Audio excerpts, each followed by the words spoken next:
What's up, ladies and gentlemen? My name is Hypertension. I'm joined here by the Rebel Fox for some UCL action today.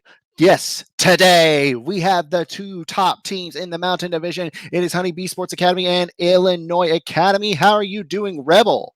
I'm doing great. How are you doing? I'm doing fantastic. Here. Happy to be around. Obviously, this game between two top contenders in the Mountain Group between HoneyBEE Sports Academy and Illinois Academy. They're both currently sitting undefeated at 4-0 in this group. So the winner of this game, of course, becomes the #1 in that Mountain Division. So super important game for these two teams. Absolutely. We have the 8-0 in terms of game score. HoneyBEE Sports Academy versus the just behind them, Illinois Academy at 8-1, who did drop that single game. Let me double check. Illinois Academy dropped that single game to making sure. Sorry. Hey, I got to check. Yeah, no worries, man. Just got to check here. And it will be nonchalant that they lost that game too. Nonchalant that they lost too. Nonchalant. Is that the team that got replaced? Or did they play outside? I'm not sure. No, Nonchalant is still around. They must have played outside of their division. Yeah, that's a Cloud Drake team, I believe. So, oh, I know. Then I'm sorry. I was looking at Illinois College, not Illinois Academy. There are so many Illinois that it's just going around. Hard to, yeah. Yeah, okay, Illinois Academy. Their only game loss was to UW-Madison D2, who we actually saw on stream a little bit back. Mm-hmm. Another really good roster. I believe they're sitting pretty high in standing too, if I recall. No, they're pretty low down there. Still, they split most of their series, so they're winning games in pretty much every time they play. So obviously they have something going right for them to be able to take games in pretty much every series, even if they're not winning them. Yeah, absolutely. And now, but again, we have these two teams here. They're both at 4-0 game score wise. We're on the same patch that we were last week. And Rebel, are there any real picks that you think are going to be super prominent in this thing? I mean, it's certainly there's always quite a few that like just get a ton more priority. Ornn right now, I think everybody in the entire league has been able to deduce is certainly the strongest champion of the game. He was already insane before any of the changes to some of the tank itemization, especially towards that Sunfire cape. But geez, he's gotten a lot better. So now, I mean, you can take him into pretty much any matchup. He's absolutely the most blind pickable champion in the game at the moment. Other tanks also can spot up around the place. You got like Zach Sejuani sitting in the jungle. I've seen Sion pop up, Maokai pop up. You got plenty of these tank champions that are coming about. And then enchanters in the bot lane have also started to come back and be really prominent in that bottom lane. Things like the Senna, things like the or Senna in that support role or that ADC role, either way. But more so speaking, things like the Yuumi certainly having their impact on that bottom side of the map. So you could actually see a little bit of shifting in some of these roles that we've had for a few months. Yeah, and now as we are about to get into draft here soon, I think the Ezreal Yuumi that you did just mention, the Yuumi coming back, I think Ezreal Yuumi has to be one of the bottom lanes that these teams look to pick up. It's got to be it has to be with not only its safety, but its damage output and the way that lane can play out. That it is, yeah. Insanely safe, insanely poke heavy. It allows for both Ezreal and Yuumi to just kind of sit there and get their itemization as they need. It's a very good bottom side of the map. Also, very solid at skirmishing, even in that middle game, even towards that dragon. They take most things pretty quickly. Ezreal pretty good at that. So waiting for that itemization sometimes a little bit difficult for Ezreal in certain lanes. Ezreal Yuumi just feels like an entirely safe lane where you can just kind of sit there, poke away at your enemy, and then just try and not take any sort of pressure whatsoever. It feels a lot like maybe Ezreal Tahm Kench did back in the day, but without having to sacrifice that support role utility later in the game just for additional protection. So that's pretty nice to have. Yes. Yeah, and right now we are seeing that the bans are actually flying off the board. They have to mention Yuumi, Kled, Darius, Cassiopeia, Zoe, Ornn. We don't have hardly any time to talk about these. They knew their game plan as soon as they load into this lobby. That they do. Senna already taken off the board. Very powerful champion. Can be flexed between AD and support. I also love the fact that HoneyBEE Sports Academy did their homework. Quackers is an insanely good top laner on carries, and he would absolutely be the focal point here for Illinois. Yeah, and with this, I prefer the Jarvan Misfortune of University of Illinois, but the Zach locking, again, these pictures flying off. We hardly have any time to talk whatsoever.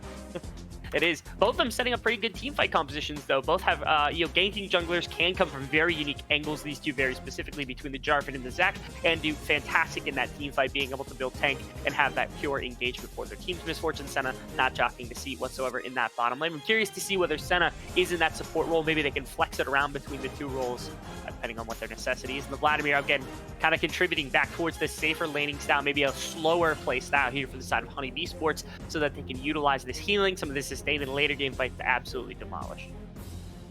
Yeah, and thus far, as you said, we do have the Vladimir locked in on the side of HoneyBEE Esports Academy. I like the way that they have this scaling. Now, my question to you is, do you think that that Senna is going into the support role or AD carry? Because we've seen some return to support for Senna.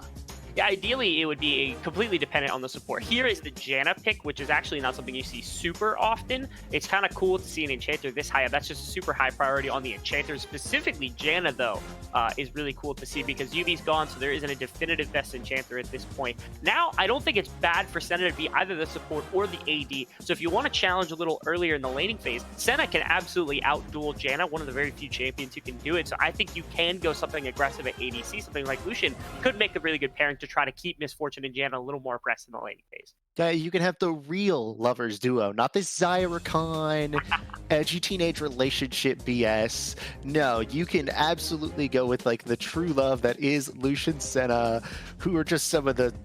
Have you ever heard the video of their interactions? It is some of the sweetest stuff you'll ever hear.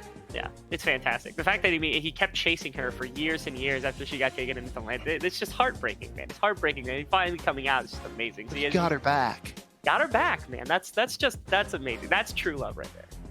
Yeah, it absolutely is. And the lock-in here for Illinois for Quacker is going to be that set in the top lane. I say right now, you are giving over one of the more powerful top lane picks to their challenger top laner here. The Aphelios lock-in does confirm that that is a set of support. So now I'd like to see sort of a tank pick into the top lane. This Gangplank will leave them very squishy. That it will. Also, they have a relative lack of CC. Gangplank has, of course, the barrels, the ultimate for some soft CC. Vladimir has a little bit in his own right. Aphelios has the ultimate. Senna has the W. But again, when it comes to like pure just CC, especially when it comes to frontline CC, something you can throw onto multiple members without overextending, you're going to be scrapped to find that on the side of HoneyBEE Esports here. Yeah, right now I definitely do like the draft of the side of Illinois University Academy better. I think that it has a lot more standard engage. I think it has a lot more crowd control, as you said. The one part I don't like is I don't like Janna. I really don't like this bottom lane, and maybe it's just a pocket pick for this player, but in general, I think there are much stronger supports at the moment. I think that the Janna's perfectly fine, specifically because of the Zac matchup. Janna counters Zac so hard. Any tornado, any ultimate that comes out can completely dissuade a Zac engage from any distance whatsoever. So those 5-on-5s that Zac now has to be the main engage, main CC for, if it gets disengaged by Janna, it can completely throw a wrench into the side of HoneyBEE Esports team fighting. Well, the thing is, so can Thresh. Thresh does every bit of the same thing in terms of disengaging the team, in terms of having to negate the set. Negate that Zac, blah. So with that, I just think that that engaged support would be so much better than a Janna, especially into the Senna.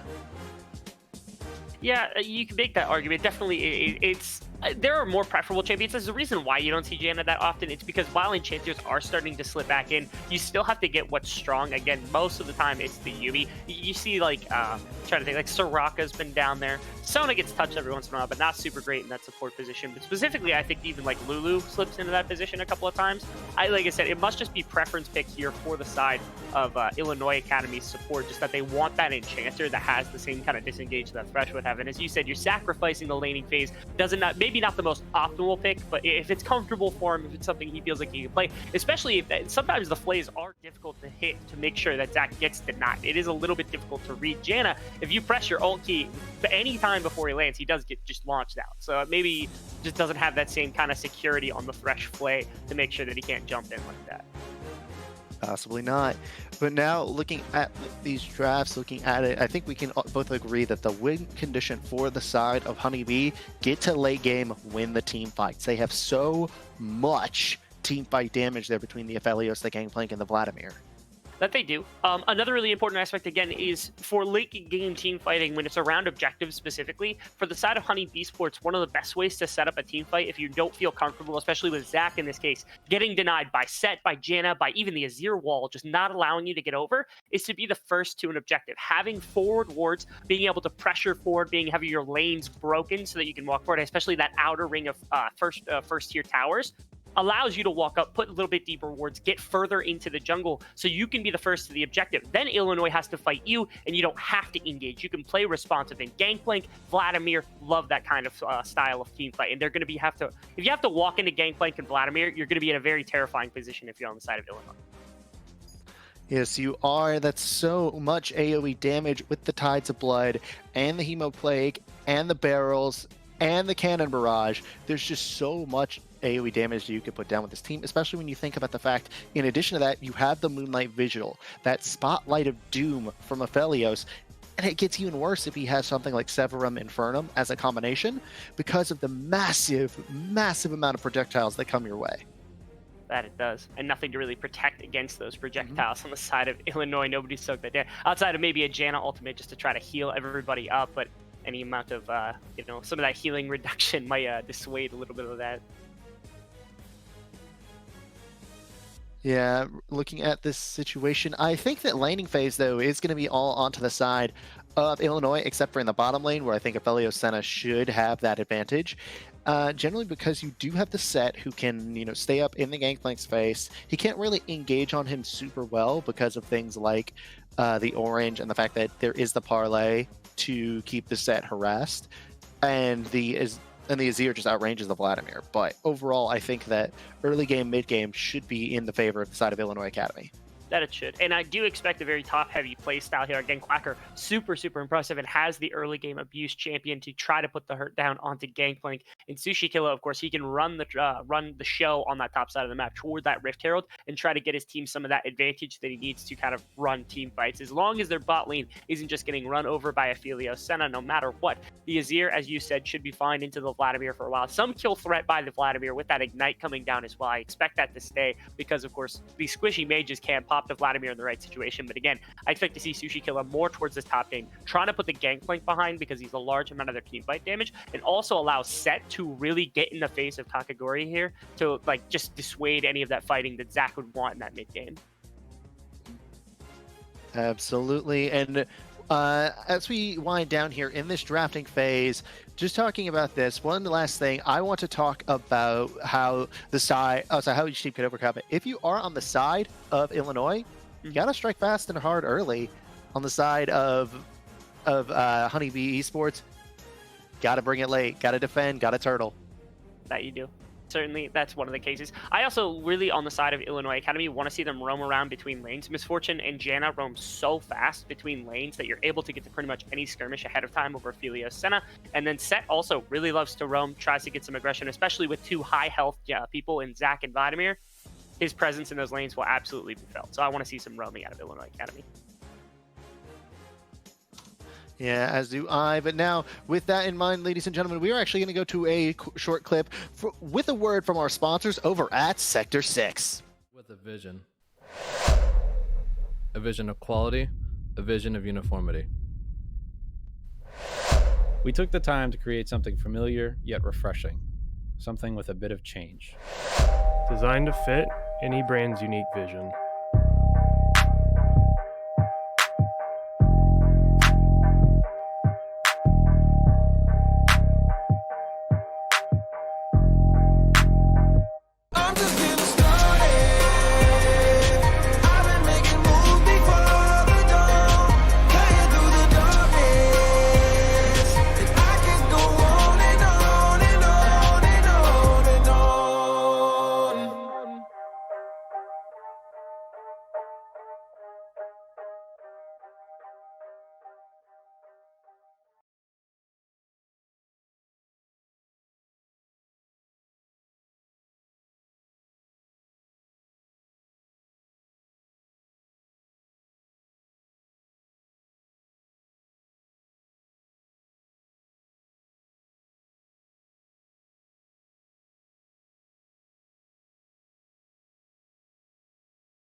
And we are back, ladies and gentlemen, here onto Summoner's Rift for the Upsurge Contenders League Week 5 matchup for first place in the Mountain Division between HoneyBEE Esports Academy and the University of Illinois Academy. Once again, I am Hypertension, joined by the Rebel Fox. In the top lane, we have Hurtin and Squirtin. On the gangplank, we have Kakaguri in the jungle on that Zac. Renamia.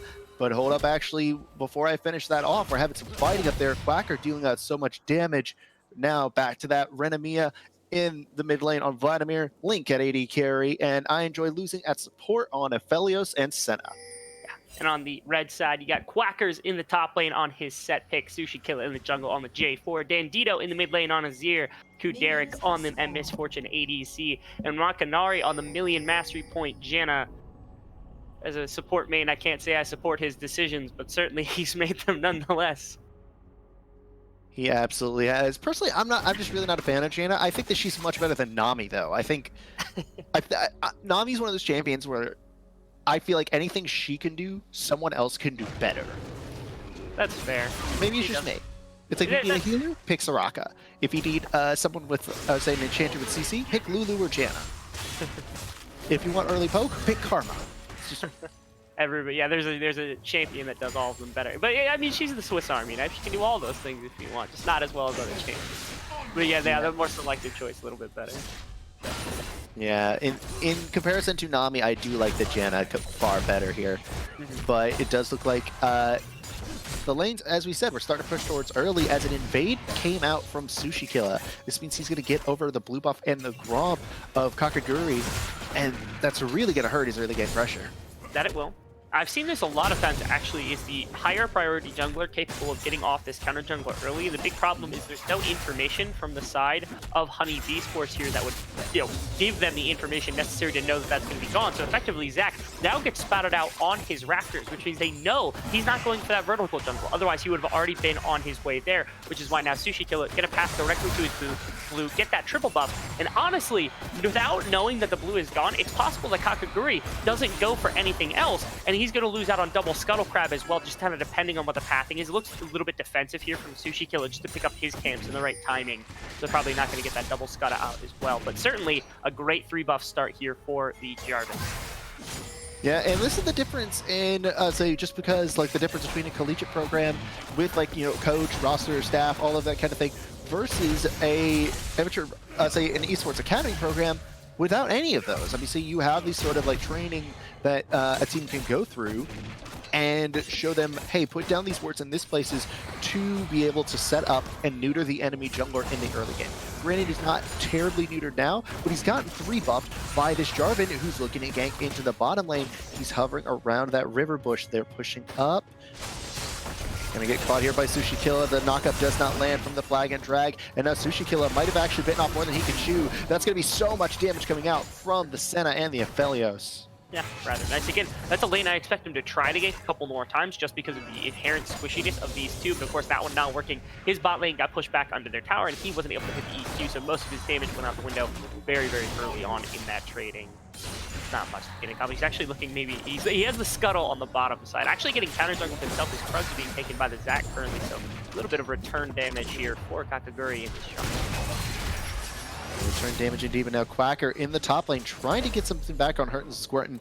Again, those Parlay and Trial by Fire stacks, it really, really does even out those traits, at least in the early game. That it does. Really, really heavy damage. And of course, now what you've got is starting this Mana Crystal means that you can spam abilities as Gangplank to start off the laning phase. It's a great way to start. Once you hit that 700 gold mark, you're going to back for Sheen, which is exactly what he did. Now his trading power is going to be really enhanced when he goes for things like the Grass Proc, and Zac's actually here ready for the fight. Yes, he is. This is a 2v1. Quacker, the star top laner of Illinois Academy, taking so much damage. One more parlay will do it. First blood over to Hurtin and Squirtin. sure if he was hanging on to the Haymaker, if he had used it just before the TP had come through and the cooldown wasn't back yet, but didn't use it during that 1v1 or that 2v1 there. Certainly seemed like he maybe could have traded back quite a bit of damage and maybe pushed off or forced a little bit more. He had his flash as well, so I think there's just Quackers not expecting all the damage to come through in a couple of different cadences that it did. Because it was very strange. Not all of it came at once. It was like a burst and then another burst and then a third burst once that ward went down in the brush. So maybe a little unexpected. Good catch on a Quackers though. Again, Zach having been 3-up is a great way to start.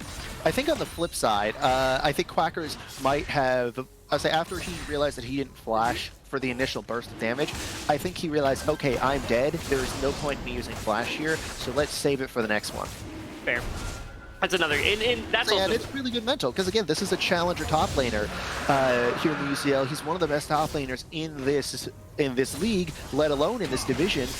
And if that is the case with the mindset there, what I just said, then it's a perfect indicator as to why. Yeah, absolutely. Having a mental like that, that's impossible, right? Not to mention, I mean, a Trinity Force Gangplank still is not usually going to win the duel against this set if he's in range. You saw that right there. That's the amount of damage you can do on set in the right situation. I think he can be a little more patient on his W, though. Seems like he's not waiting for that Q to come out with the Grass Proc, and that would give him more grid. Yeah, but that's going to be the Elastic Slingshot and the Stretching Strikes, getting something down onto Dandito, but he doesn't even burn any summer spells.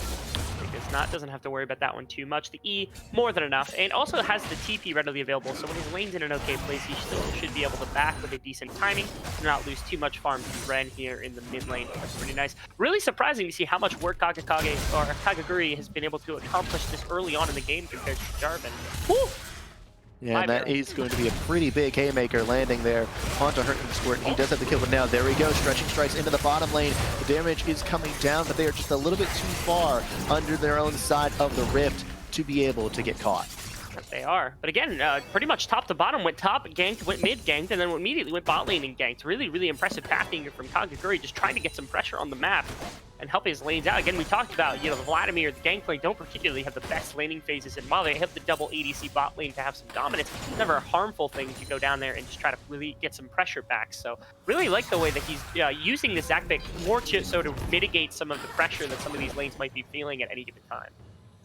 Yeah, and with this, he's taking these lanes where this early game should be very advantageous for the side of Illinois Academy, and he's giving them some life here. There's actually still a 200 gold lead in the top lane for that Gangplank. There's still, I'd say there's about 100 gold lead in the mid lane and another about 150 in the bottom lane. It's a situation that is creating an advantageous gold lead for HoneyBEE Esports and setting them up well for this mid game. That it is. Again, the skirmishing power still seems like it would go more towards the side of Illinois Academy. This gold lead should help with that, but it's not super heavily. So again, it does usually come down to more execution than anything in some of the skirmishes, but feel like the Jarvan, the Azir, the set will have a little bit more immediate power in the game than maybe these other champions. Again, though, as you said, if they get to late and they're able to keep this kind of pacing up, get a little bit of advantage chipped off at any given time, I mean, they're going to look great coming from late. Yeah, especially with the longer engage, that's the Stretching Strikes landing, but that will also be the Emperor's Divide, the Hemo Plate, and Let's Bounce all burned. Sushikilla is up here. HoneyBEE does have his flash. He's going to use it. No Cataclysm coming out from Sushikilla. He'll just take that Summoner spell. Yeah, really nice once again. Dandito burns the ultimate from Ren, doesn't have to flash, doesn't have to do anything, and again, still has TP, so he can still come back to lane very, very quickly. I really like the way he's been able to absorb this pressure in the mid side. That 2 ganks now he's absorbed. Has been tagged by an E, got tagged by a Q there. And Kagaguri in so much trouble, does die off. The Stretching Strike's not going to save him. Neither will the Cell Division. That's another kill over to Kudrik. I'm sorry, his first kill of the game over to Kudrik. That it is, and that's nice in that bottom lane to be able to get some of that, because again, you're not expecting with this Janna to be able to kill the double ADC bot lane. Also on the back of that, Sushikilla gets the Rift Herald, so they get everything on the map for the most part for basically free. It's a really nice little shift, and gold's back to even across both teams. Again, you can't be caught out like that if you are Kagaguri. He knew that the Rift Herald was being taken, hence the attempt to try to steal that bottom side. Just gives looks like Sushikilla might be caught here, but there is a roam coming back up from the side of Illinois Academy. That's going to be the flash over from the set, but now Sushikilla actually is in the one in the most trouble. That's going to be the orange, and he is okay here. Yeah, I don't know what the call was there. I don't know if there was just a disconnect between Sushi Killer and Quacka there, but you have to know that like Quacka has to flash that wall in order to just get aggressive. And he wasn't even close to in range for his E at the end of that. So the Cataclysm maybe a little bit optimistic for Sushi Killer there, almost getting him killed, as that W also doesn't allow for. Instead of optimistic, we'll call it over-aggressive here. So there we go, stretching strikes, 1, 2, it's gonna land. That's so much damage coming down. The Tornadoes will actually block up the bottom lane, but the root came down onto Kudrik. That's gonna help out, so will the Maelstrom. But right now, Waka and Kudrik are able to get out alive. Sushi Kill is now down here too, but it looks like the fight is already over. Wow, that was a fantastically played bot lane fight. That in 9 times out of 10 against a lot of bot lanes, you will lose that against that gank. That Zap gank was almost perfectly set up over and over again. Just every ability. He's biting off even more there. There we go, stretching strike. So much damage coming down. They're locked down. That's a kill for iEnjoy losing, and another possibly on the Kudrik. No, he manages to survive. Kakaguri now getting out as well. So it looks like thus far it is just a 1-for-1. Sushi Killer taking so much damage on that back end from Hurtin and Squirtin. Looks like the chase will come through, but there's nothing that's going to come out of it at the end. Just a 1-for-1 trade between these two teams. Yeah, the one nice thing is that the TP was burnt from Hurtin and Squirtin there to make sure he could be in the fight, and Quackers had roamed down to make sure he would be able to be here ahead of time. So really nice job from him. They should be able to take this Drake as well. So again, getting more off the back of their fight here. Inside of Illinois Academy, Barrel's not going to steal it. Oh, W doesn't do damage. Not going to worry about that.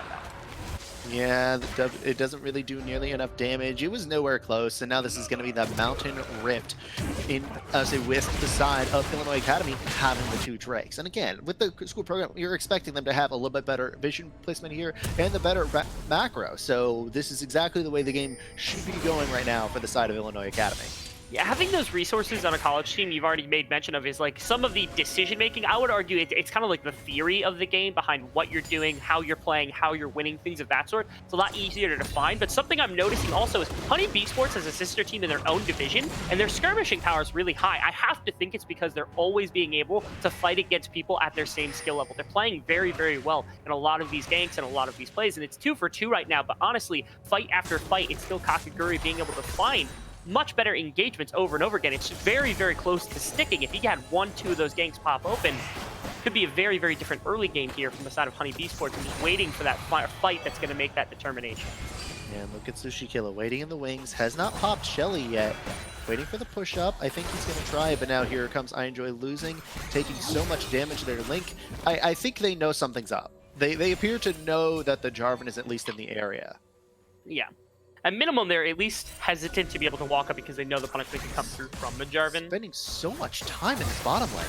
Yeah, here's the walkthrough. The walkthrough, but again, looks like it's just not going to come through as much until right there. That will be the Cannon Barrage helping out. The damage down onto Sushi Killer. He dies off. Now Kudrik is going to be in the face of a Senna, dealing damage as well as the Zac. Kakaguri takes down Kudrik. Waka run away, or you're going to die today. That is going to be Wakanari taking so much damage, getting locked down, but he manages to survive. That he does, but once again, another fight here. Kakaguri always around for some of this skirmishing power. I'm not sure how he's able to accomplish this every single fight, but a great counter engage gives him 2 kills. And bigger is, if he wasn't there, Sushi Killer gets the 1 kill, probably drops the Rip Herald, and they knock down plates. Oh, man. Oh, that's the flash, that's the ignite, and the Hemo Plague. That's the kill. The solo kill by Amamiya. Wow, that's a hard name to say. On to Dandito. Yeah, fantastic. Again, this Vladimir, when he's playing against mages, they're very squishy, and so he can burst them in the right situation. It looked like Ren had been able to land a decent combo ahead of time that sets up the Flash ultimate and gets that damage amplification to finish him off in the end. Really, really well played by Ren. Yep. Now the Vladimir, more gold towards that item. It looks like he actually is rushing for that Spellbinder first after some cooldown. However, I will say the Spellbinder actually does not build out of a Fiendish Codex.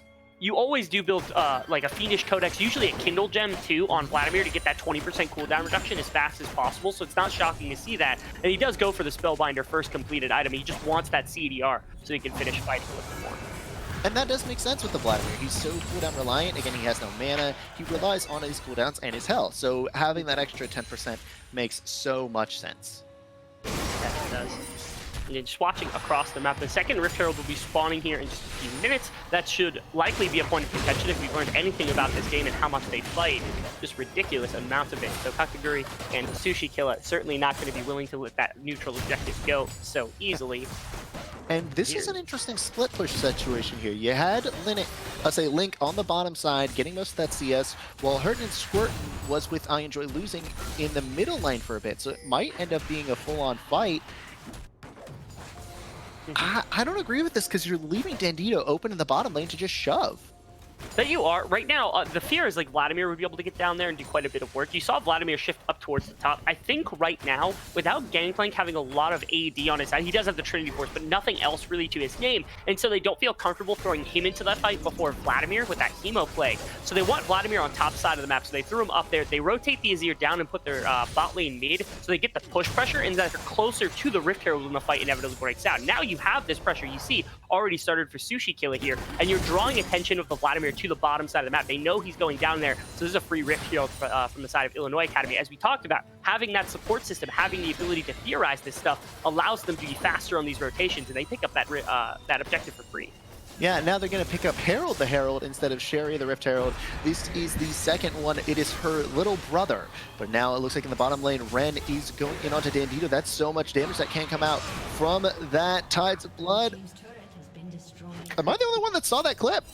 I think he just stopped flat before the Azir ult for one thing. Second to the E, I don't know that hit, but here's Zag. Here we go. That's going to be the knockout, knocking mid dash, and that is going to be the teleport burn from the set now. This is going to be the gameplay getting free farm away, but this is going to be a straight up 4v4 on the backside. The Let's Bounce popped, as is the Moonlight Vigil. So much damage coming through. The Dawning Shadow helped Sushi Killa get worn down. He dies off first. Now the Vladimir of Ren trying to get in. That's the showstopper, face breaker. That's the haymaker, and that's so much damage coming out of the side of Illinois Academy. That's a triple kill thus far for Kudarek. Kakaguri having to run away, tail between his legs. That overall is going to be a 2-4-3 in favor of Illinois Academy. And the second Rift Herald dropped top lane, they were able to break that one, and of course that fight breaks open. Quacker was waiting the entire time to try to find that showstopper as best as possible. Finally gets that big play to be made. 3 kills just for him off the back of that one. Hurton and Squirtin almost gets caught by the Azir, but that's a free Rift Herald, or a free Mountain Drake. And now Mountain Soul on the docket here for Illinois Academy would put them in a great place. Again, late game superior team fighting from the side of HoneyBEE Esports means getting this Mountain Drake, having that extra shielding is going to be super imperative for the success of Illinois Academy. And one thing about it, if you are the side of HoneyBEE Esports, there is a very, I'd say it could be a lot worse in terms of Drake. If this was Infernal Soul, if this was Ocean Soul, this is a must-take Soul. But Mountain Soul is much less pertinent. So if you were doing something like trying to trade that for Baron, I think you take the Baron in that situation. Yeah, I would say that too, especially because of the fact that they're not down in gold. Actually, they're very even right now in terms of their actual physical strength in terms of the game. So, like, you don't really feel bad about that. And, of course, Vladimir, when he has a bunch of damage, like, Zach does enough damage on the engage that he's going to have enough, and you have tons of damage, my apologies, across the other 4 members of your team. So that shield, if you can get Zach to knock it off, not really a big deal to have all that like shielding. Obviously, it's going to be something you have to burn through if you're on the side of HoneyBEE Esports. But with all the damage you got in your composition, you're not super worried about that one. So you said you don't have to contest every single Drake if it is not going to go your way. If you're going to lose the game off the back of a fight, just give it. Just go continue playing the map. Go for Elder Drakes later on. You buy yourself a little more time. Yeah, I say go for the dragon that matters.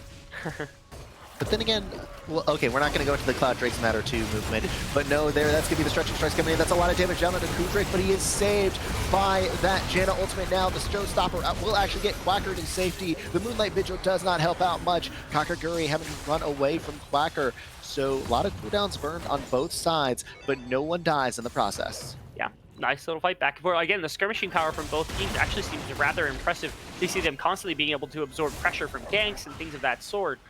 Neither team seems to have the definitive advantage in terms of team fighting quite yet. So it might just come down to that scaling factor and their ability to kind of utilize the power that they've got later on in the game. I think it's going to be hard to determine which one of these two will win later, just based on that fact. I think it's really going to come down to who could put out the more damage. Will it be Ren Amamiya, or will it be Kudrik here on this Misfortune? Because both have a massive amount of team fight power with the bullet time ultimate for Kudrik and with the Tides of Blood and the Hemoplague for Ren. That they do.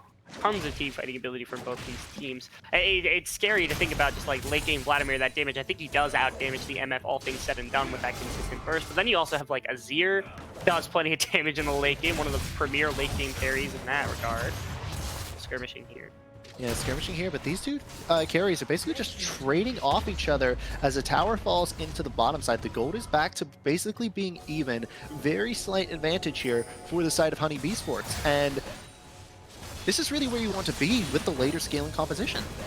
You do. You love to be even in gold, and while yeah, you do have some of those flat stats. You've got the Ocean Drake, the Cloud Drake, the Mountain Drake to worry about. Those aren't massively influential in terms of their actual combat effectiveness, so a really good place for them to be. Also, Vladimir goes for the double needlessly large rod. Actually has that I can't remember what the rune is that gets you go into debt. Can't remember what it's all called off the top of my head. Uses that right here to be able to buy himself a second needlessly large rod to prepare for this death cap. So he'll have a ton of AP and movement speed with the combination of that and the Spellbinder, as well as 20% cooldown reduction. So he's going to be massive come when that item finishes. Yeah, and again, okay, do you think it is BM, ballsy, or smart to take on this Rabadon's death cap this early? Like, honestly, there's no punishment for it. I mean, he's been, like, very effective in fights even without it. And so if he's going to go this super greedy build, typically what you have to do is you have to cut off some of his avenue of gold income. And they simply haven't been able to do that this game. So I don't think, like, in most games, I would consider it BM. Hey, but I think that the Gangplank actually might end up winning this fight. Quacker taking so much damage, but he does not have the Haymaker. He gets shut down there in the solo kill. Again, I feel like he's just being a little impatient with the Haymaker. He's throwing it too early in the fights, expecting to have the grit and expecting to have a lot more damage. If he waits a little longer, he gets a bigger shield and gets more damage on that W. Oh, look at that. Waka run away. And he is going to get away. That he does. Pac-Man able to scoot on out of there before he gets eaten up by the ghost. We see Jarvan potentially getting engaged. So yeah, Kakaguri is just relentless on this Zac pick. He's always jumping in somewhere, trying to find that fight. Yeah. Now I have a question for you. Sure. Do you think Wakanari wants to be Pac-Man, Miss Pac-Man, or that really crappy Pac-Man from the movie Pixels? I don't know. He probably doesn't want to be any of them, but if I had to assign him one, I'd just call him normal Pac-Man, because normal Pac-Man's fine. There we go. Now it looks like there is going to be some positioning here around this Mountain Drake, but there will not be a fight started quite up yet.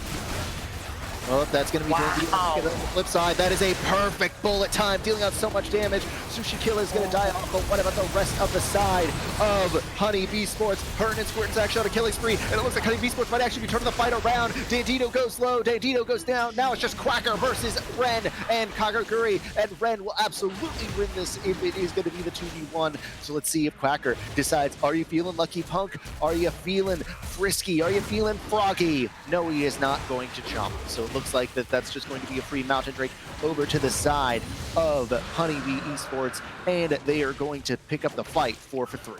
Yeah, nice little fight from them. Really important also on the backline is a huge engagement came through from the Jarvan Cataclysm on top of Aphelios, but his ultimate gave him a ton of chakram with that crescendum in his inventory, and so he was able to just burn through him. Thankfully, Quacker gets it. It was crazy because like the backline became the front of the fight, and so you had like Zac and Vladimir on the one side just fighting off everybody, and they're like, wait, where's the rest of our team? And they like turned around to find everybody had just been fighting on the backside of the fight. They were able to clean up to Derek. Ren confident in this, despite being 3v1. The question is, will he actually be able to get anything done here? He has that empowered Q. He deals out so much damage. He does not have flash. He's gonna die off here to Waka. That's not who you needed to get that shutdown. No, absolutely not. He was also really, really close. If that E comes off and he gets one more Q, probably kills Wakanari there too. Which is really, really scary. And that Rabadon should be done after that fight. Yeah, Rabadon's just got completed. That's scary. Now, the Baron is on the board. A lot of the cooldowns were burnt in that last dragon fight here from the side of HoneyBEE. Yeah. Like Academy, have the damage to take this. And Ren isn't up for another 30 seconds, so this is actually going to be a very dangerous fight here. But that is a good elastic slingshot getting right into the back of the fight. Sushi Kill is actually going to go super low. He isn't going to quite die. Now Quacker goes low. He's going to get killed off by Link. That's a double kill for the Abelios thus far. So much damage coming out. Look at these double AD carries just wailing away, but they're still going to get picked off in the end by that Azir, but they stop the Baron at the cost of the fight. That they were. And the big problem here from the side of HoneyBEE Esports is that actually, I would say Kuderek had maybe one of the best MF ultimates I've ever seen, but all the defensive tools on the side of HoneyBEE Esports were burnt, just trying to not die to that. And so it allowed Dandito, Kuderek, and any of these members just to walk forward in the fight and start slamming on their keyboards, just making sure that damage comes out. Actually, really good clean from Dandito. A ton of damage in that fight with those soldiers. A lot of respect. They did stop the Baron, weren't able to take advantage of the Vladimir going down. The fights continue to go back and forth between these two teams. Yeah, overall, though, as you said, really good ult by Kuderek there, and really good positioning by the side of Illinois Academy's carries there. You had Waka, you had Kuderek, and you had Dandito in the backline trying to disengage, and they did it against a Zac. As you said, if that Zac can engage, and especially in that 4v5 situation, I didn't really see any way that the side of HoneyBEE Esports was going to win that fight. Yeah, it was a little difficult. I think if their carries had been a lot further up and taking advantage, because Kagaguri actually landed on the backline. He was able to get there. The Janna didn't launch him out. The Azir didn't launch him out until after he landed, so the CT had gone through. So if you have Vladimir there and he lands like a massive Hemo Plague, you absolutely win that fight. But specifically, if the Aphelios Moonlight Vigil comes down, if the Sen is able to put damage down to that backline, you might get more chip damage onto these carries and make them feel a little bit more pressured to be able to position more aggressively put out damage. Now, I do have a question for you. Looking at the target thing, and the stream can't see this because of the way that we have the stream set up, but it does appear that Hurton and Squirt did take fire at will before Death's Daughter on that cannon barrage. What's your opinion on that choice against this team? Because with how squishy Illinois Academy is, I really feel like Death's Daughter would have probably been the better idea. I'm gonna be honest, I don't remember those by name. So if you Death's Daughter is the one that does the massive true damage in the center of the let's say in the center of the zone, and Fire at Will is the one that makes it fire faster and fire more. Okay, and he took which one first? He took Fire at Will.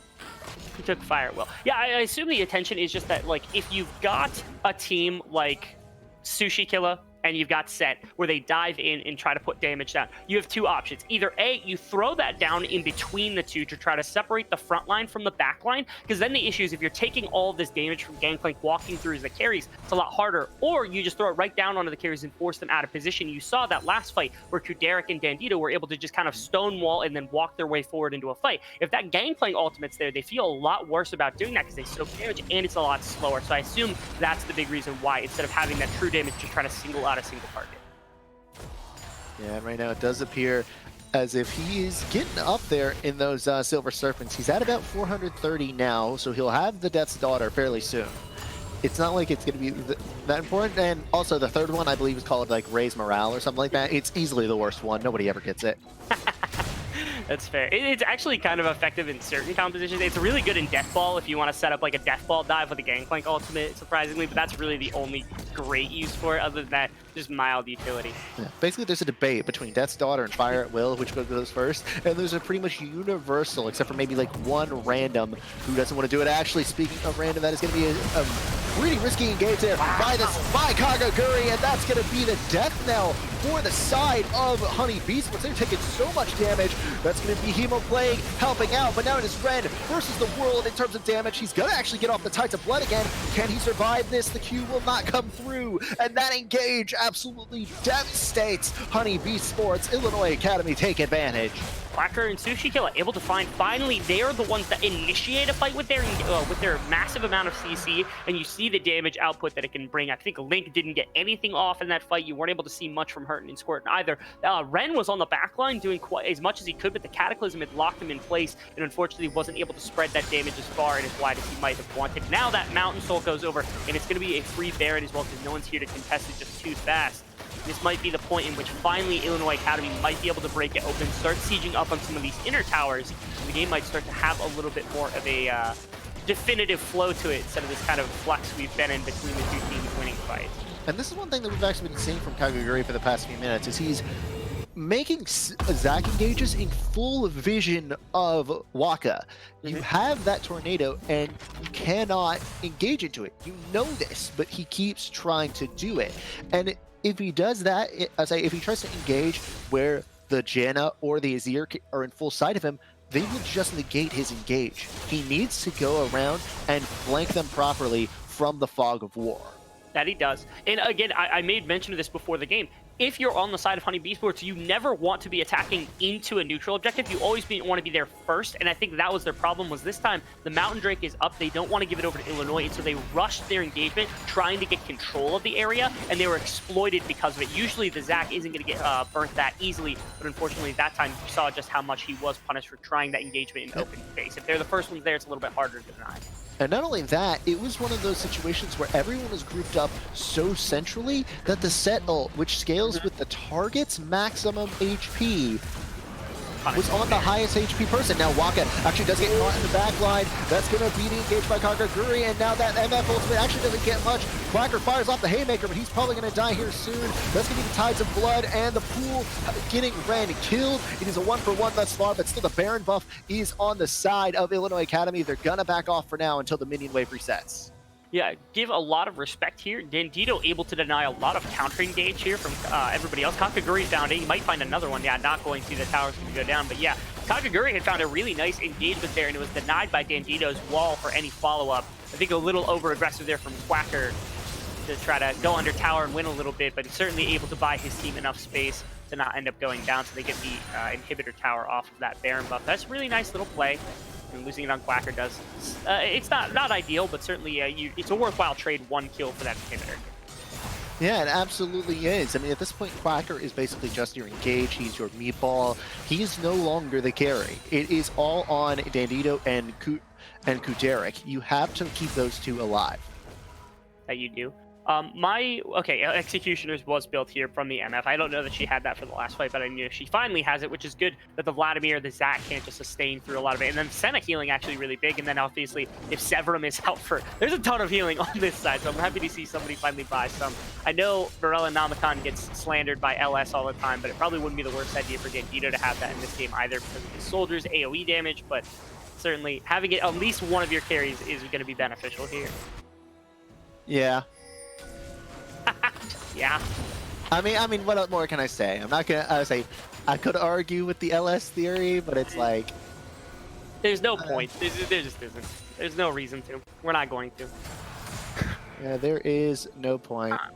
So it looks like the Baron has expired now. On to Kudrik and the others. Looks like that they are positioning around this bottom lane tier 1. Again, there is no Baron. Every member is up for both teams. Kakaguri not willing to engage on this, and they're just going to give up more objectives. Now about a 3,500 gold lead in favor of Illinois Academy. And right now, HoneyBEE Sports, their backs against the wall. That they are. Able to lose a little bit here. Not probably going to lose any more of their base. Thankfully, this Baron is now expired, it looks like.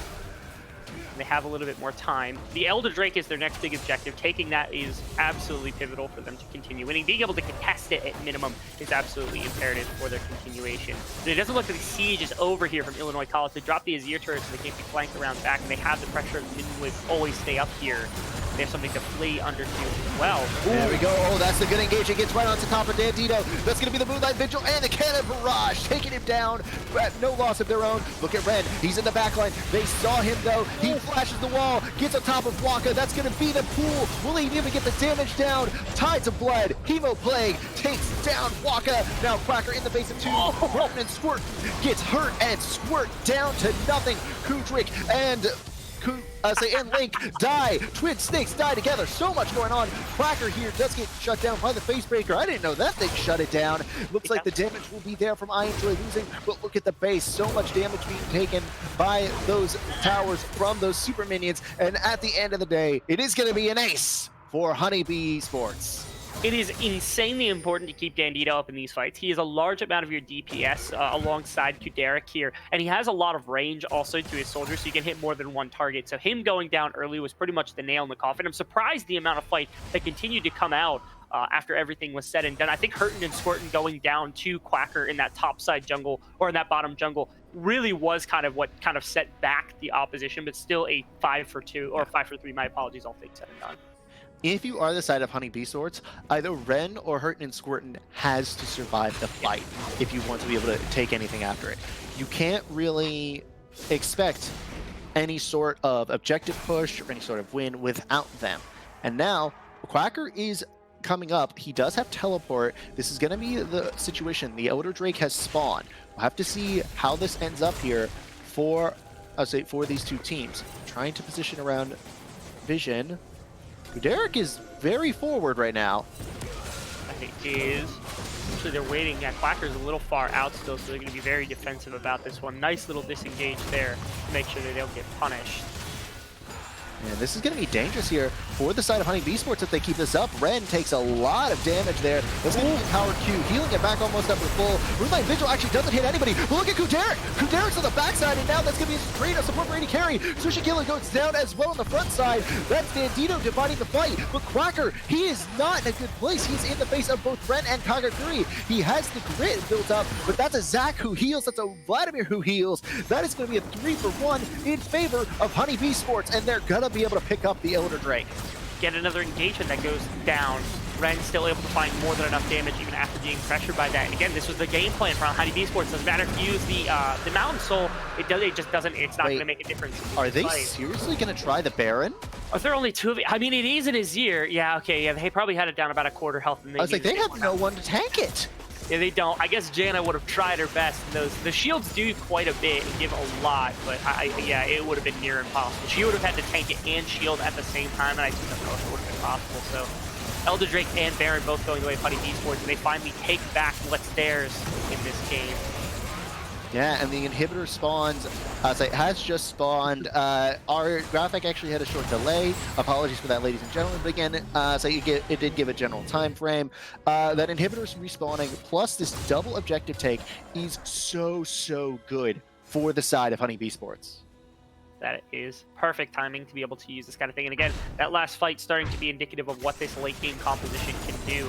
Ren really utilizing this rune of his, it's futures market, that's what it's called. He's been using it to pick up these priority items over and over again, and most people, like, there's a lot of different theory as to how you use it best. This is how you use it best. It's to break it open 3, 4, 5 times during the game to get massive up item spikes at maximum gold value, and he's done that now 4 times I've seen. He used it to get the Spellbinder, used it to get the Void Staff, and just use it for the Oblivion Orb to get him more armor or magic penetration for this fight. So really important, he's been able to find these spikes a little bit better, utilizing this rune as best as possible. So these fights going to look a lot different. And you saw his damage in that last one was so heavy. Yeah, look at the engage onto Kudrake, and that's actually going to be the Emperor's Divide.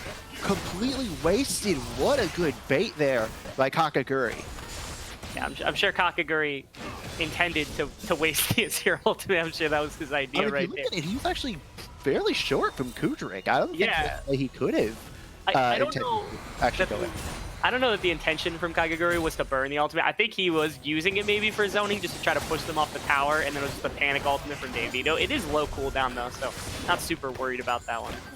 It is low cooldown, but again, it also left Bandito in the mid lane worrying about the counter engage, and instead Hurtin and Squirtin going to be able to pick up the tower on the bottom side. The gold is now 4,000 gold in the favor of HoneyBEE Sports. That is vast majority of that on those two solo laners, on Ren and Hurtin and Squirtin here. So those two, the big primary damage dealers. And here we go, that's your engage that you wanted. That is going to be the stretching strikes. Let's bounce. Dawning Shadow, so much damage. Kudrik dies, so does Shushikilla. That's Quacker going low now, and it looks like the side of HoneyBEE Sports might have found the fight that they needed to end the game. That is 3 kills to none, and this is going to be a massive mid-lane push. They still have the Baron buff. The Elder has expired, but Baron matters so much here when they have that double cannon wave. They're just destroying these towers, and that looks like it's going to be game 1, going over to the side of HoneyBEE Sports.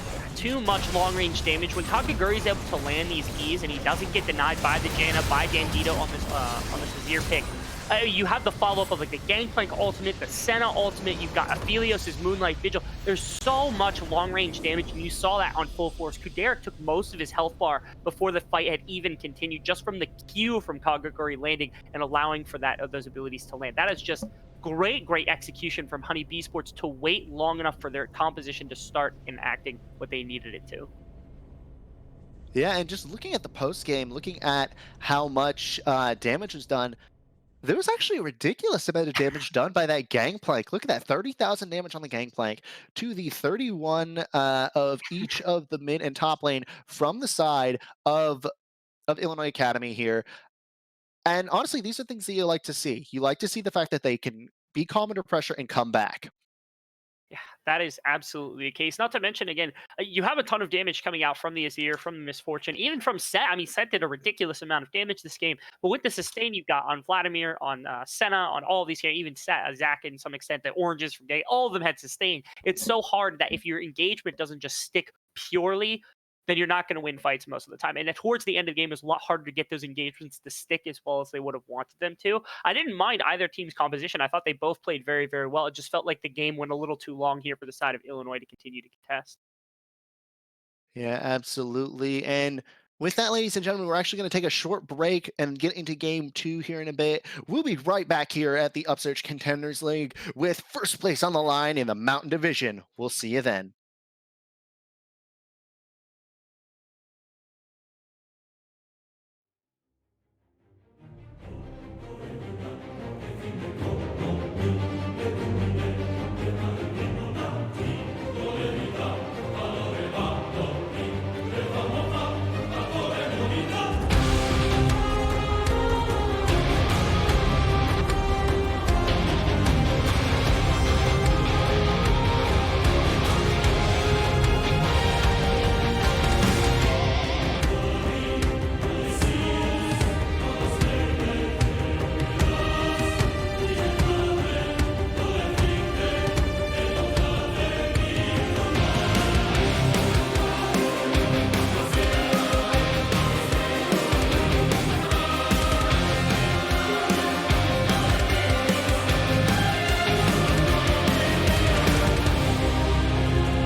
town remains.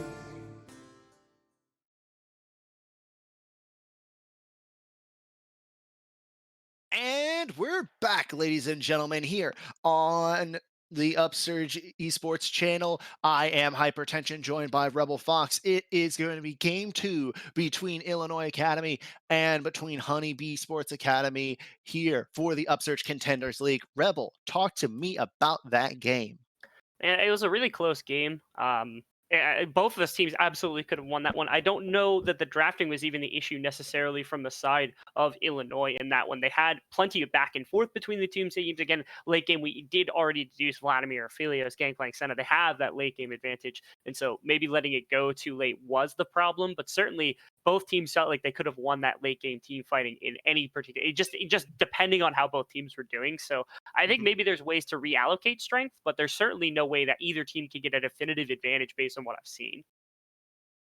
Yeah, absolutely. And I really do think that was a draft one game and execution of the say of the mid game by the side of Illinois Academy not going through with their draft. If they had been able to press the issue a little bit more, if they had sort of like focused all around shutting down Kagaguri's Zach on the engage and then making sure they kept track of where Amamiya, that name is still super hard to pronounce, was at all times, I feel like they could have actually ended up winning the game and securing off of that big lead that they had. But instead, the late game, they allowed it to get to late game, and then they collapsed from there. Certainly the way that's going to go. Ren Amamiya, of course, on that Vladimir also got that super greedy build off without having to worry at all about being punished. None of the ramifications came through against him, so that Vladimir got very, very strong very quickly. But again, I don't know what kinds of adaptations we could see in this game. Certainly, a lot of things felt strong on both sides, so I don't expect to see much in terms of just pure like difference of drafting. Maybe, like I said, just a reallocation of strength across the map. Maybe just drafting a little later game here from Illinois. Something along those lines might be able to come out. Yeah, and now as we are about to get into the draft, are there any picks that you think of from last game that are really significant to get away here? That's a tough one. The Vladimir was really, really good. I thought the Zach was arguably just as big a problem. He was a nuisance in that early game for the side of Illinois. Like, if that Zach had been just a normal set, like a Sejuani or a normal tank jungler that just kind of sits, farms a little bit, maybe finds a gank or two across the map, that early game gets blown over from Illinois, and we see a completely different game. But yeah, it was really the ability of Kagaguri on that Zach to go crazy. That was nuts. So maybe that might be somewhere to look. Yep. Much agreed, and the Zach will be actually banned away this time by Illinois. They are on the blue side, and so will the Vladimir, and I'm trying to figure out what else was left up. The Ornn, first pick in slot. Again, these guys fly through the bans. They just have a list. They're like, okay, this is up, ban it, ban it, ban it. Oh crap, we left up Ornn. HoneyBEE knew exactly what they wanted to ban, the Cassiopeia Darius. Yeah, they completely missed the boat on that one. The Ornn is the strongest champion. You can't beat it in most situations. It is just a phenomenal pick, and giving that one away was a massive misstep here from HoneyBEE Sports. Yeah, and one thing about HoneyBEE Sports though is they do have the set. Okay. Squirtin could pick up the set. So allow me to elaborate a little bit on why I don't care. Quacker played so Illinois Academy's team, or Illinois, my apologies, their full-on team, played against Maryville a few days ago. I actually casted that series. Quacker played both the Ornn into set and the set into Ornn, won both matchups against Niles in the laning phase. He is a beast at both of these champions. I do not expect him to lose any matchup on the Ornn. This is too strong of a champion in his hands. He is absolutely ungodly. If I were HoneyBEE Sports, I'd pick something that can pick up. Honestly, I might even go just Sona top lane and just try to poke him out. I don't think there's a way you actually beat him in any trades whatsoever. Yeah, and there's also the Olaf coming in response to the Gragas from HoneyBEE Sports. I expect that Senna will be a flex. Yes! It's going to be a Yasuo. Oh my god. I've been waiting for this for so long. I'm upset that there's no Gragas alongside it, but the Ornn Gragas Yasuo is one of my favorite triple combinations between top, mid, jungle. I think they picked Gragas to deny that. Probably. That's probably exactly. It might have been, but they didn't see Olaf yet. Oh, is this Yasuo into Kale? I think it's Kale into Ornn. That's interesting. So HoneyBEE their top laner actually plays a fair amount of Kayle. So it's not shocking that like he plays the champion. He actually does play. It's not just a pure counter pick. But also, as you said, I guess they could flex it into the Yasuo matchup if they want, but I expect it to be into Ornn just to play super, super defensively as best it can. And there's the Nami ban. I love that. The Nami ban. Yeah. I love this. Guys, again, if you weren't here for the first game, I have a raging hate boner for Nami. I hate her voice. I hate her abilities. I hate the fact that Nero from Fate is voiced by the same English voice actress as Nami, because it's so freaking annoying, the fact that Fate actually exists. I hate everything about her. That's fair.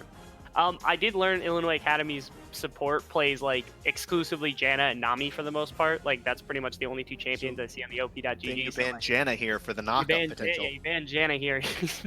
Might be a pretty rough situation at support. Braum could still come through though, and Braum would be a fantastic pick to throw into this composition. But if he doesn't play it, they left up the Janna. I feel like they're baiting the Janna. I think they are too, especially because they can't counter pick it. So. One thing I do have to say is if you already have an Ornn and you have a Yasuo and an Olaf, I feel like banning the Janna is a better idea here, because also the solo laners are picked. You don't have to really worry about the Diana. Literally all three of the positions where those champions would mainly go are already gone. My thought here is that either if they pick ADC, then they're perfectly fine. They could go a solo laner here to try to dissuade this. In my opinion, you actually pick Braum on HoneyBEE Sports, because Senna feels fine into anything you're going to pick bot lane right now, even if it is the Janna. You can do it preemptively with the Braum. Yes, he blocks the Tornado, blocks the Ornn ultimate. There's plenty that you can do with there. Instead, it looks like they're going the other way with the solo laner, and they're going to wait to counter pick support. And they could flex Senna there, but again, I think they could have blind picked Braum and saved the counter pick for last. Yeah, blind picking Braum here is going to be a good idea because of the blocking of the Call of the Forge God. However, that Pantheon now will be into either Yasuo or the Ornn, both of which are matchups I'm pretty sure Pantheon can win. Yeah, I think Pantheon is best right now. Oh, wow. Oh, wow. Okay, we're getting a spicy draft. Are we seriously going to have a Janna Kog'Maw on the bottom lane? So how do you counteract one of the best late game scaling champions in the Kayle? You do it with another very great late game scaling champion on the Kog'Maw. Now the problem is that Kog'Maw is much more suited to place against tanks than carry, so Kale's probably going to be better than him late game, but certainly has the ability to do that. We've seen him rise in priority with this on hit, and Janna, great defensive tool to keep people off of him. Really the only dive potential to Gragas in the Pantheon thus far, so I do like the pick quite a bit. And I feel like you have to, so you can't pick AD carry here. You have to pick the Braum. You have to pick the Braum for the blocking ability here. And no, don't. Now, wait, actually, I'm sorry. This can actually go really well. This can go really well because all you have to do is drop the Temper Fate on top of the Ornn right when he's about to do it. No, this is bad. Don't do this. Don't do this. Oh my goodness, these drafts are crazy. So Illinois are going to destroy the late game team fights, ladies and gentlemen. They're going to destroy the mid game team fights here, and it's because this team is not only so squishy, but it absolutely gets destroyed in terms of early game pressure and crowd control. There's almost no crowd control for HoneyBEE Sports. Yeah, it's tough. Their front line also is pretty much limited to Gragas with his W on and Pantheon with his shield up. And other than that, it's going to be super hard to try to get damage out. My big issue, so like, I don't hate HoneyBEE Sports composition. I think in terms of a pure vacuum laning phase, Kale's good into Ornn, Pantheon works well into Yasuo, Ezreal Senna can abuse the Kog'Maw Janna. Like, there's plenty of good things going on here. My problem is when you talk about the cohesion and you talk about the interaction between lanes and junglers and lanes, I think that HoneyBEE Sports is completely misguided in this one. Illinois has such a much better, easier to play composition when it comes to what they've designed here. Much agreed. Again, I think that this would have been much better with a Braum in the composition, because then not only do you have laning power in the Braum setup, not only then do you have an ability to negate any sort of engage from that Ornn or the Janna or even a Yasuo with that Unbreakable, you also have tools to be able to counter engage with the Glacial Fissure here. This Senna is extremely prone to ganks from that Olaf, from that Ornn. So with that, again, I think the pick worked out great last game, but that was because there was not nearly the amount of wombo and pressure that could be created by the solo laners. Yeah, I would agree with that being the case, and in this one certainly feels like Like they have a lot more of that. And not to mention, like last game they had the Jarvan who was trying to put on early pressure, and the response was also early pressure. In this one, I would say that Sushikilla doesn't have to be aggressive in the lanes. He can always just be aggressive towards Kagaguri. And if he's able to read him on the map a lot better than he did last game, then he's possible he can take away a lot of the pressure. And that would be like, if it's the Olaf versus the Gragas, ideally you'd actually want to gank the lanes of your Olaf, because again, in a vacuum, I feel like these lanes go okay here for the side of HoneyBEE Sports. So Olaf would ideally want to interact with these lanes, but if he gets an advantage early on and starts putting some of the pressure, taking away Gragas' interaction on the map, it could be really good. Absolutely could. And now, as the timer's ticking down, our closing thoughts looking at this, how do the side of HoneyBEE Sports take this away? Oh man, like I said, their comp has to just like, so normally if you like last game, all they had to do is get to like 30-35 minutes, something like that. They were able to extend the game long enough. They had enough of an advantage. They're able to continue to take fights. They're perfectly fine. In this one, like you got to ramp up that speed a lot faster. Kale, Ezreal, both have item spikes they got to get to fast, otherwise they're going to get run over. I mean, Ornn out damages Kale basically through first item, which is just ridiculous. Not to mention, I mean, Pantheon's the only real winning matchup you have, so maybe the thought is Gragas, Pantheon are able to interact on the map, they're able to gank lanes and hit people as hard as possible to try to get Ezreal Senna or maybe the Kale ahead, but it's so hard to play this game on either side. Like HoneyBEE Sports are going to have a time and a half trying to just get these lanes into a state where they feel confident in them. So it's going to be tough for them. Like I said, the best way I can think about it is they have to try to isolate their lanes, and they have to try to get tempo so that you can get more gold into the Kale, into the Ezreal, so this fighting can start to come through faster.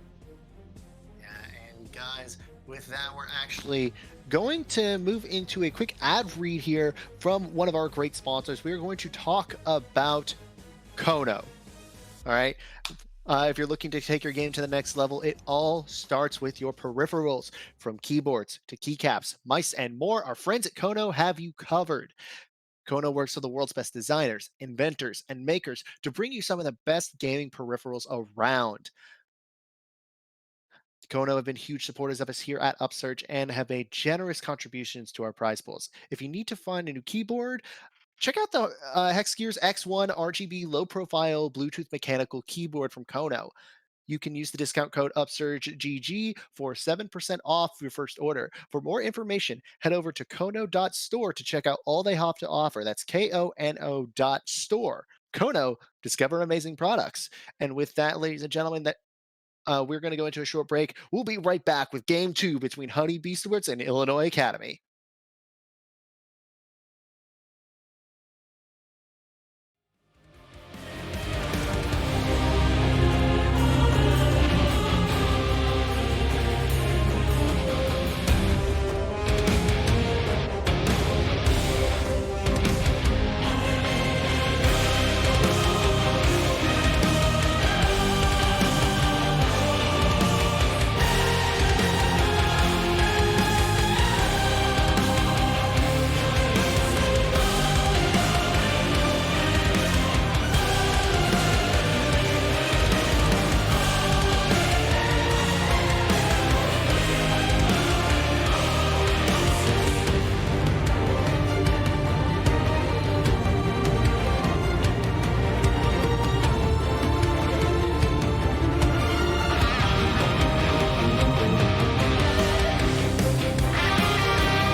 And we're back on Summoner's Rift, ladies and gentlemen, with the match between Illinois Academy and HoneyBEE Sports. HoneyBEE Sports have that one game advantage after the victory. And ignore those timers that are on your screen, ladies and gentlemen. That is a technical, I'll say that is a technical bug. We're going to get those shut off here in just a moment.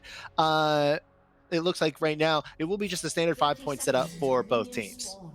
That it will. Nothing crazy on either side. Obviously, a late invade could come in here. Oh, wait. Okay, Kagaguri. Not going to get punished too heavily here from this one. Yeah, but I would have expected a slightly late invade from the Ornn and the Olaf here to try to put some vision down, so there's not much they can do about it. Like, actually, could just use that bush pressure. Oh, he had the sweeper to start with. Didn't even opt for the ward. Be able to kill that one. Free money. Wait, both junglers did? Yeah. No, so Kagaguri's ward is what just got killed. He backed and switched for it, but Sushi Killer didn't even start with a yellow ward. He went right for a red ward just to want that a little bit of pressure to be able to take away that vision. Tells me he maybe wants to get super aggressive early on here and probably trying to go for the Kayle or try to put some pressure onto the Pantheon in the mid lane to give Yasuo a bit freer of a laning phase.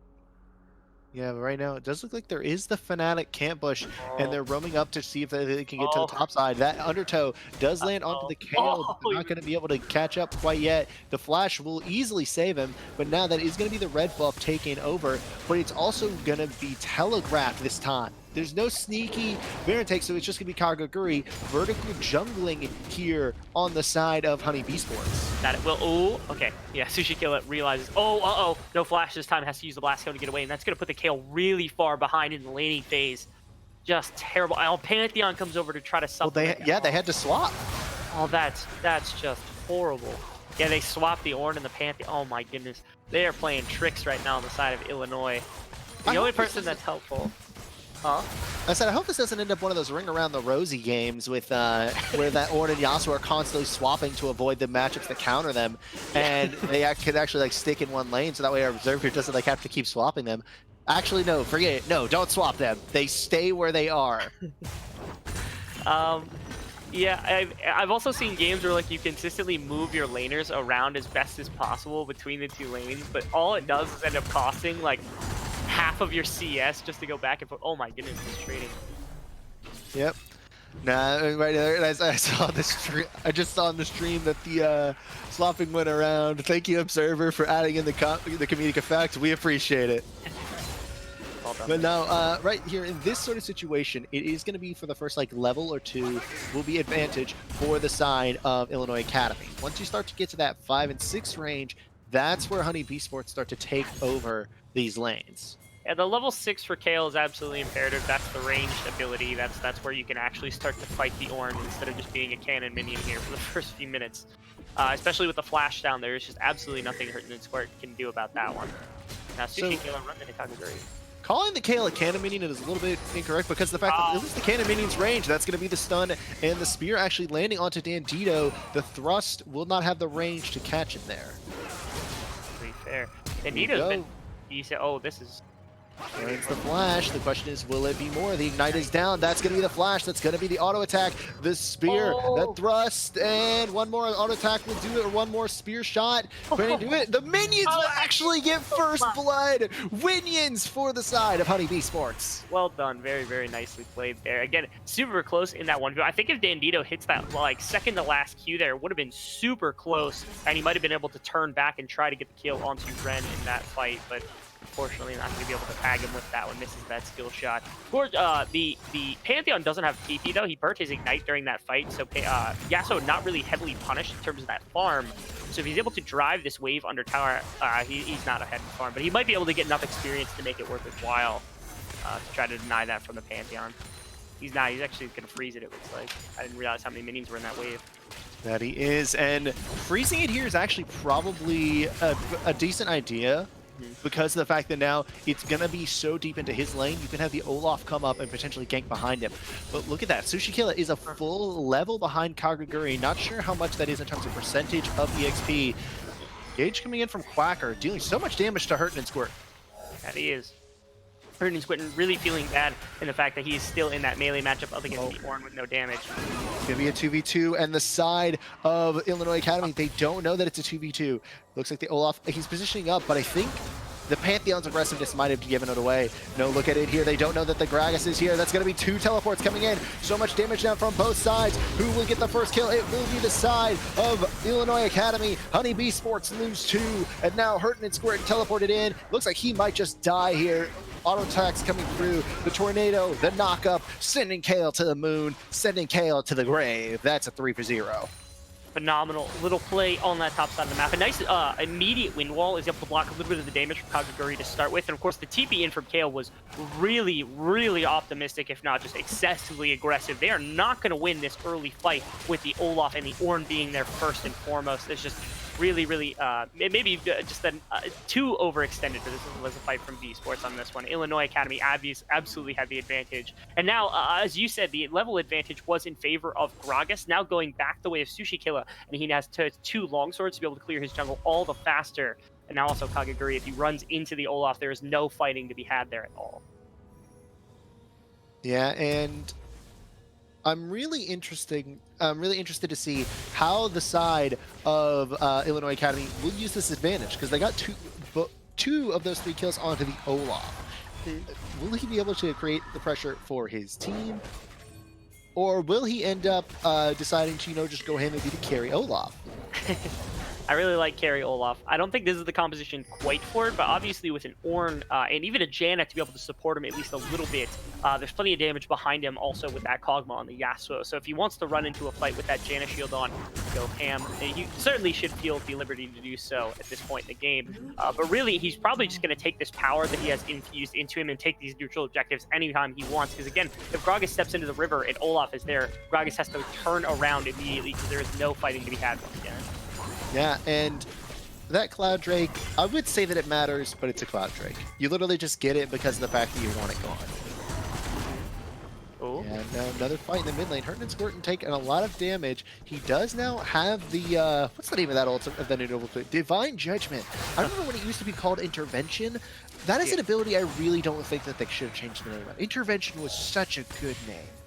Maybe Divine Intervention would have been a fine name change, because that would have just been an addition to it. That would have been kind of cool, especially because that's kind of what's happening anyway. So I don't know. I'm not here to talk about ability names. I guess I'm not gonna discuss that with somebody who's an expert in lore. I'm just gonna get trashed on. But no.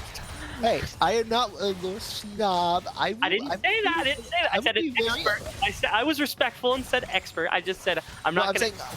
I'm saying I'm not going to be a lore snob and trash you for not knowing the lore or anything, but no, I say in general, I don't even think that's even that bad. Oh, flash coming out from both of them there, and that will also be the Grand Starfall coming through, but that is the explosive cast, the ultimate burn, and all the while, Sushi Killa is still going to get away.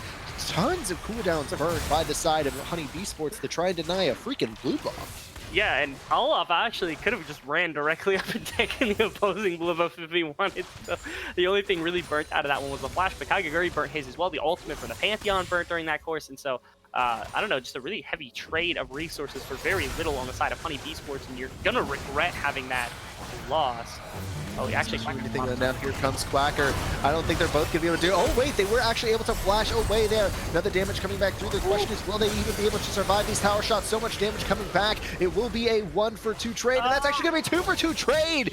Good counterattack by the side of HoneyBEE Sports to make that even. But now Ren, he's in a lot of trouble. Here comes the help from Kagaguri. But again, they're both actually so low that this is actually should be an easy 1v2 by Dandito. The burn coming down, and why is Hurt there? I don't know. Wait, Dandito is super low. What? This is what is happening? I don't know. Clown Fiesta. Somebody get the alarm. It's happening. Circus Afro, Circus Afro. Poke it out, poke it out, poke it out, Afro. I don't know what happened there. Okay, so bottom lane fight wasn't terrible. I do think Quacker and Sushi Killa weren't exactly full health to start that, so it wasn't. I think that was an improvised dive onto the bottom lane, and they weren't expecting to play so aggressive under the tower for the double ADC. They weren't able to get a couple of kills now onto Kog'Maw, which is really, really nice for that laning phase. And then again, as you said, I don't really know how Kale meandered down there and ended up losing that fight to the Janna Kog'Maw so hard. just got absolutely bodied on that one. And then, of course, it looked like Kagaguri and Ren were on that Rift Herald, and they were way too low after the fight had been spent. And so Bandito was able to just take advantage of that fight himself. So really, really nice job across the map from Illinois College, getting a little bit more advantage. I was wondering how they got so low, because the Rift Herald was still up when Ren went back to lane against Bandito. I wasn't sure what happened. I don't really either. I have no clue.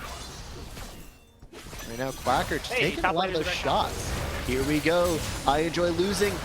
Going to also enjoy dying there. Undertow lands onto Link, but that's going to be all they get there. Nothing really else can come out from that. And it's going to be a trade they'll take. That's a 1 for 0. Yep. Ragnarok used there to make sure he wasn't going to get CC'd or slowed down by this glacial augment on the Senna. So really, really nice there. Guri's here to just try to clear the wave, maybe get some aggression down, but Yeah. it's going to be hard to push these guys off the tower for now. Yeah, and that just boils down to the fact that there's 3 of them there, and the superior range is going to be for that Kog'Maw. Here we go. Oh. That is going to be it. There is no ultimate to save Merton right now. He's still alive for now. Will he use the W to heal? Can he get away? Yes, he will get killed off by Quacker. Red probably going to die here to Bandito. That's a killing spree, and we're starting to see the draft of Illinois Academy come online.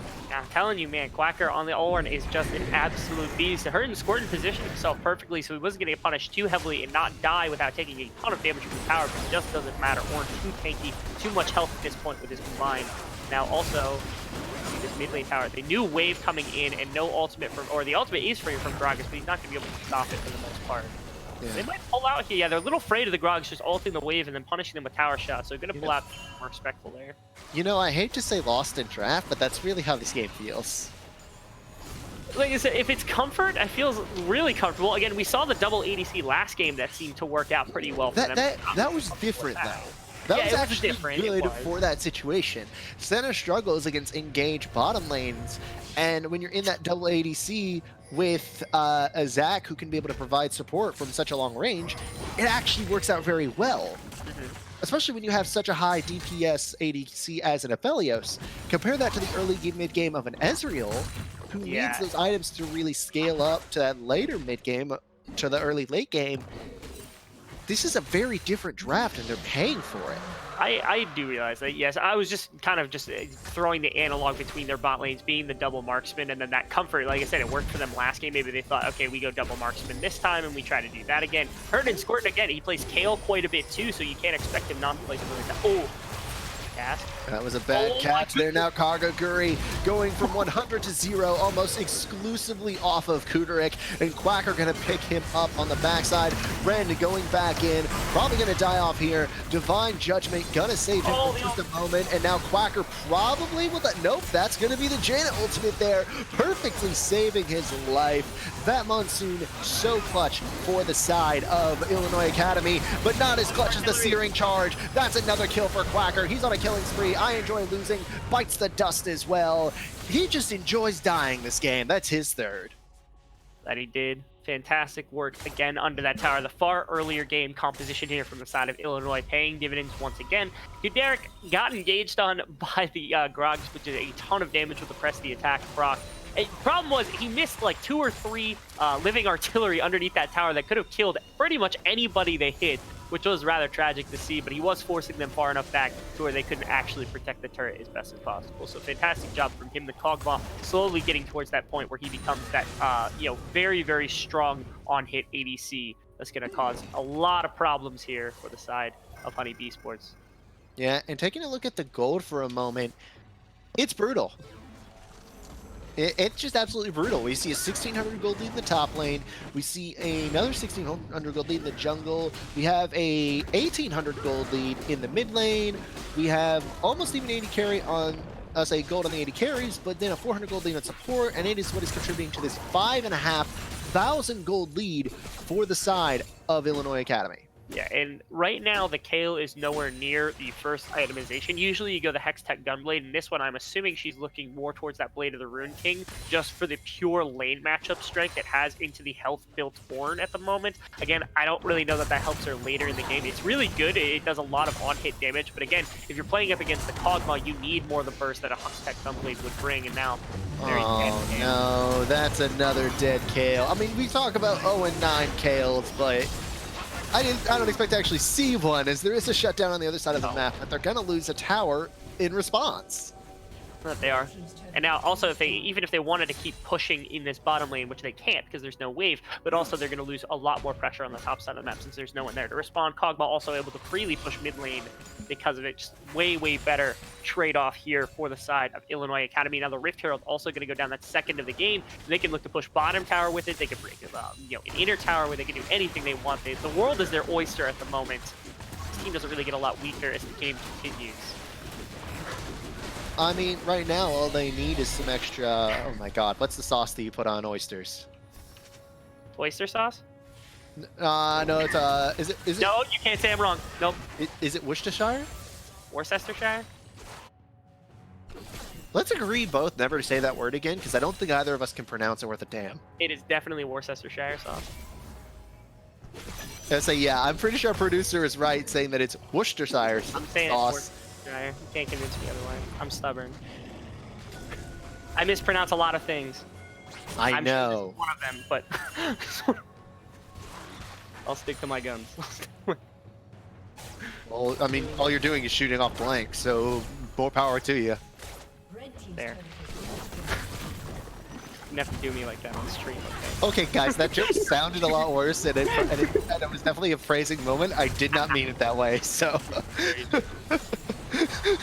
You're gonna do me dirty on stream. It's not okay, alright? Okay, I didn't think about that connotation. ramifications. Get your mind out of the gutter. We're going back to the game. Yeah, game And, destruction. I am not sure what's with the sepia on the map. But am I the only one getting that? The what? There's a sepia on the map. What's a sepia? Like an orange tint. Not. Yeah, it's the Infernal Drake.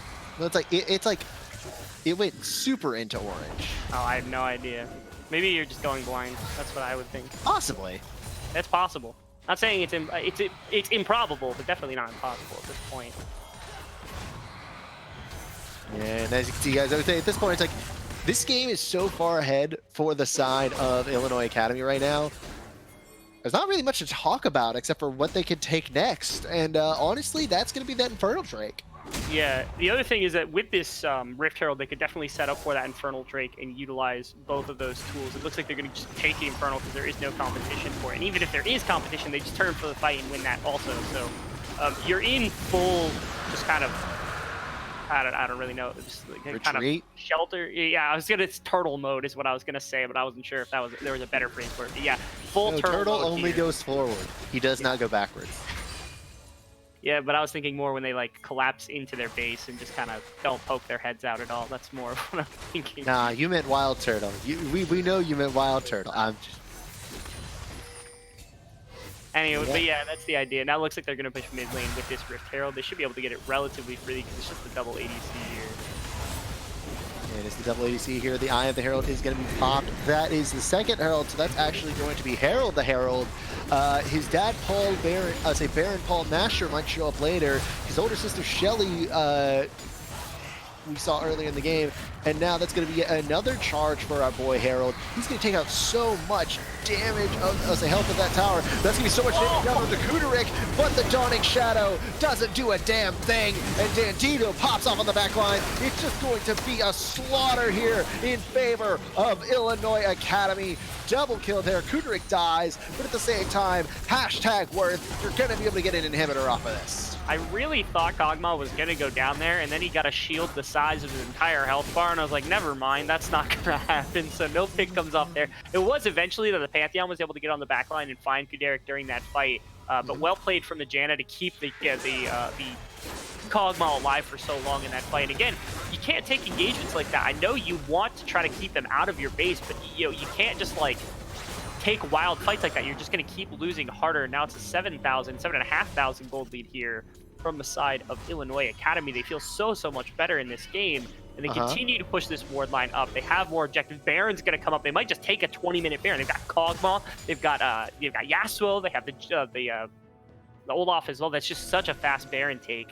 I have no disagreement right now that they can absolutely just run directly to Baron and take it. There's nothing in my mind that says they should. Yeah, and talking about that shield, you kept going on. I did get the chance to make my joke. That shield was almost as big as CLG's losing streak to TSM before yesterday. Very convoluted joke. So is TSM's strategy. Or lack thereof, I guess. Exactly. Because right now it does look like that the Baron Paul Nasher is going to be under fire from the side of Illinois Academy. Kakaguri is here. He does have the body slam. He has his flash. He has his smite. Predator is activated, but they know that he's there. They know where he is. They have a ward on him. They're going to try and knock him out. But the question is, can they burst him down, burst Baron down? They got him, and that's going to be the Baron secured by the side of Illinois Academy. It's only a matter of time now. The Kog'Maw has such high range with that W, just auto-attacking him over the Baron to be able to get all the damage he needs. Fantastic work. Again, just a 20-minute Baron immediately. There's nothing stopping them. They have too much damage. A lot of DPS between the parries that they've gotten. Now, a 20-minute Baron against a team that has a 9,000 gold lead on you is not a place that you can compete with if you've got the Kayle, you've got the Ezreal, who don't even have completed second items yet. Yeah, and again, I think there's one thing I would like to establish this with.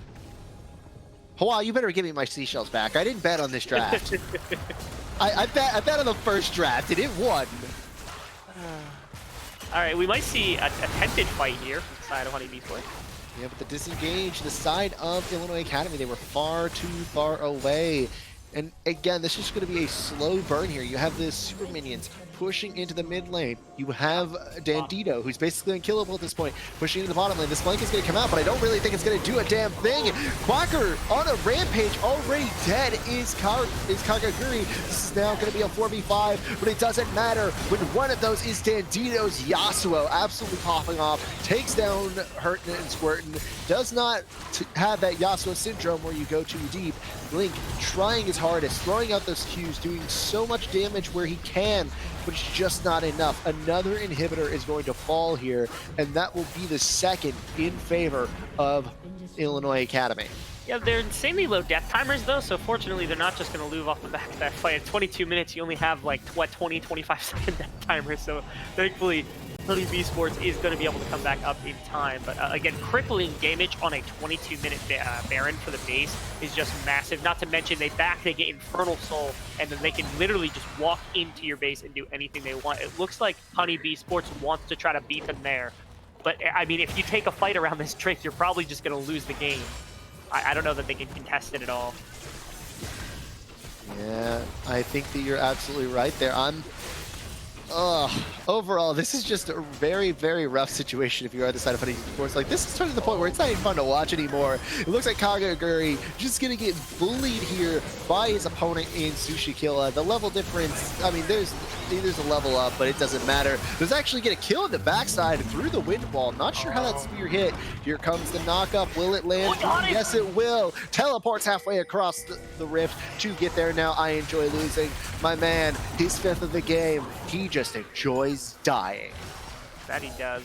That's 3 kills now. You have the Ezreal, you have the Pantheon. This is Infernal Soul going over. Baron should be expired by the time, but they're going to break this base with the remainder of the Baron. Oh my goodness. 3 inhibitors on a 22-merit Baron is just massive. And a TP to the top side, this should all but seal the game here from the side of Illinois. It really should. I mean, overall, this is brutal. This is something that needed to end about 5 minutes ago. And it looks like it's just going to be... Hold up, wait. Are they going to try and fight this out? Nope, it's just going to be one tornado taking out Kakaguri. The Nexus is exposed now. They're stuck in their own fountain. The question is, can they even get Dandito? Can they kill him off beforehand? Do not let this Yasuo finish with 10 kills. Will you do it? Yes, they kill off the Yasuo, but they still lose the game. That is going to be the Game 2 victory for the side of Illinois Academy, and they are going to send us to that pivotal Game 3. Okay, Will, a much more dominant performance here from Illinois.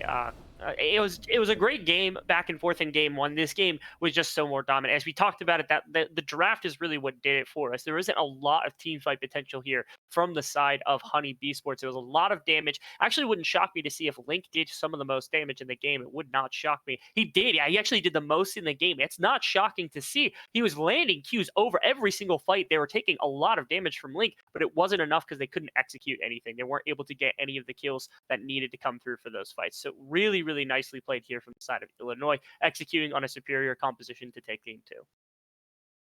Absolutely. And now, guys, taking a look at that post game stats. As you said, there is the most damage coming out from Link. I'd say he actually played an extremely good game. Like that Ezreal Hmm. was insane. He was really good. Yeah, the 4 kills. Like I said, having the most damage in a game where you're down, what is it, like 10, 11, 12,000 gold at the end of the game? Like, that's nuts to think that just how much damage he was capable of putting out on the Israel. But again, Mhm. there's nothing in front of him. There's nothing around him. I enjoy losing, was dying a lot. Ren was able to accomplish some with the ultimates, but really it was Kaguguri and Hurton and Squirtin that got abused over and over and over again in the laning phase, and they just didn't have that same kind of competence. No, they did not. And now you have to look into game 3. Do you change your draft, please? If you are the side of HoneyBEE Sports. Like I said, game one they ran with a very heavy damage composition, but it felt a lot more cohesive in terms of what it did late game. This one felt very mismatched across the board for the most part. This time, Hurton and Squirtin got a champion that he wanted to play, and it just didn't work out for him because they gave away the Ornn too early in the draft. So in my mind, they need to, like, I don't mind the Kale. Don't give Ornn if you're going to do it, but definitely I don't mind the Kale. He didn't do like terrible in the first game, and he was given a matchup in the same kind of like realm of reality. So like you can do things like this. I would like to see one additional frontline or engage threat for a team. I would like triple damage to frontline / engage, something along those lines. Yeah, and guys, we're going to take a short break. We'll be right back with game 3 between HoneyBEE Sports Academy and Illinois Academy. We'll see you then.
cut down one by one.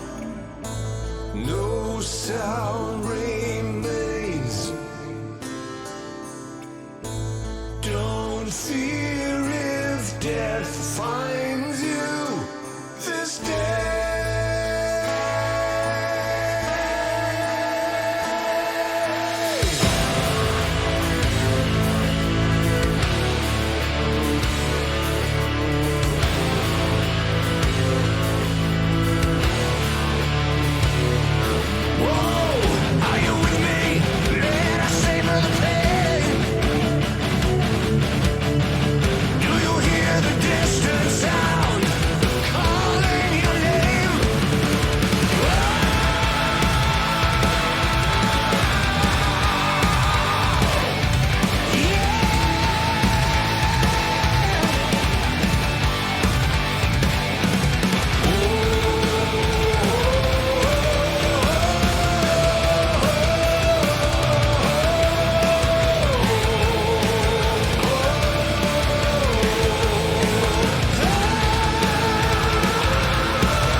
And we're back here, ladies and gentlemen, with Game 3 between Illinois Academy and HoneyBEE Sports Academy. We are here, Hypertension, Rebel Fox. Let's get it started. And with that absolutely brutal last game, what adaptations do you think need to come out? Because I don't think that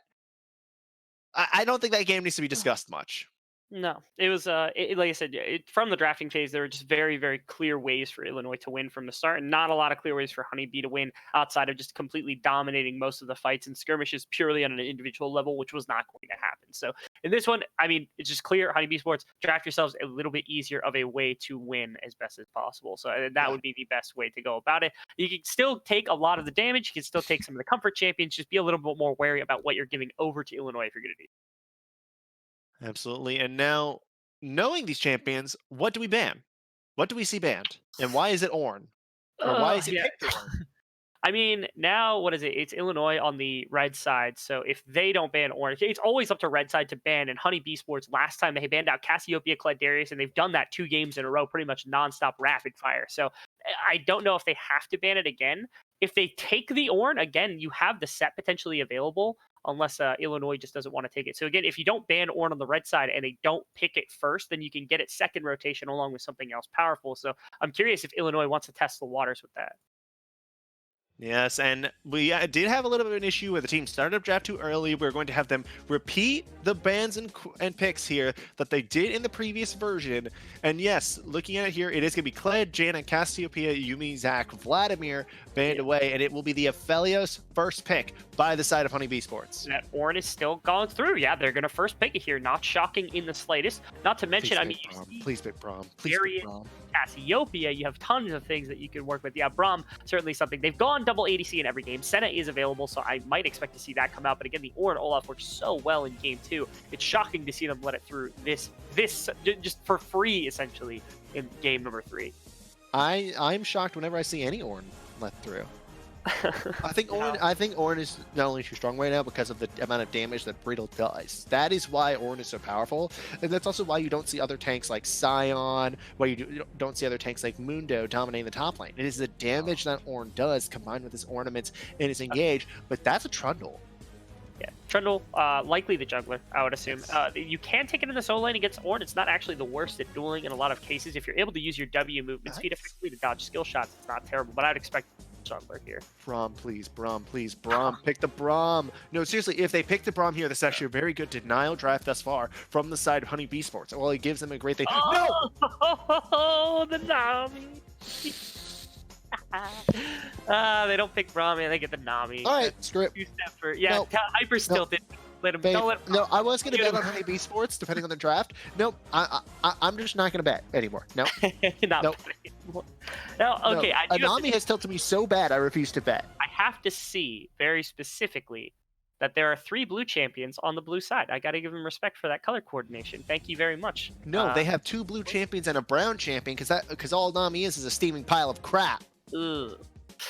But she's in water, so there's So yeah, then the crap just spreads.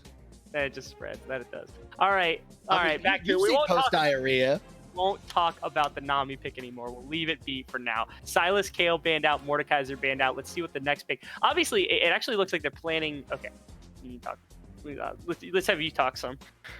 Let's have me talk some. Okay, so it is the Kassadin, it is the Mordekaiser, it is the Silas, it is the Kale. Man, you can tell my fury because of how much I hate that champion. It's not even like I hate playing against her. I actually love playing against Nami because of the fact I play engaged supports.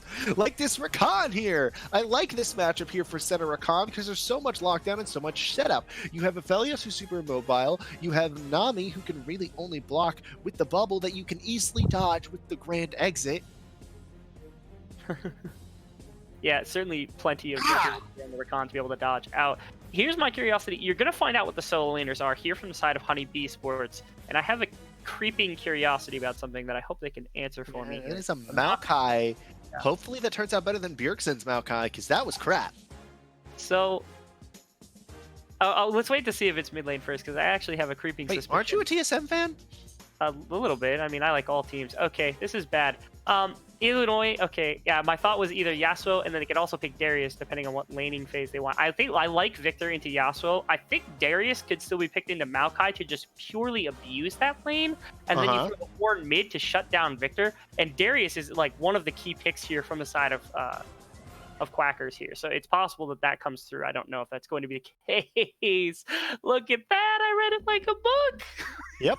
I think the coach heard you. I'm giving them ideas. That sucks. I'm sorry if I'm influencing the draft, but I saw that from basically the first Ornn pick. I was like, they could flex that and Darius could be picked up. And now Maokai, it gets to have no fun in the laning phase. That's great.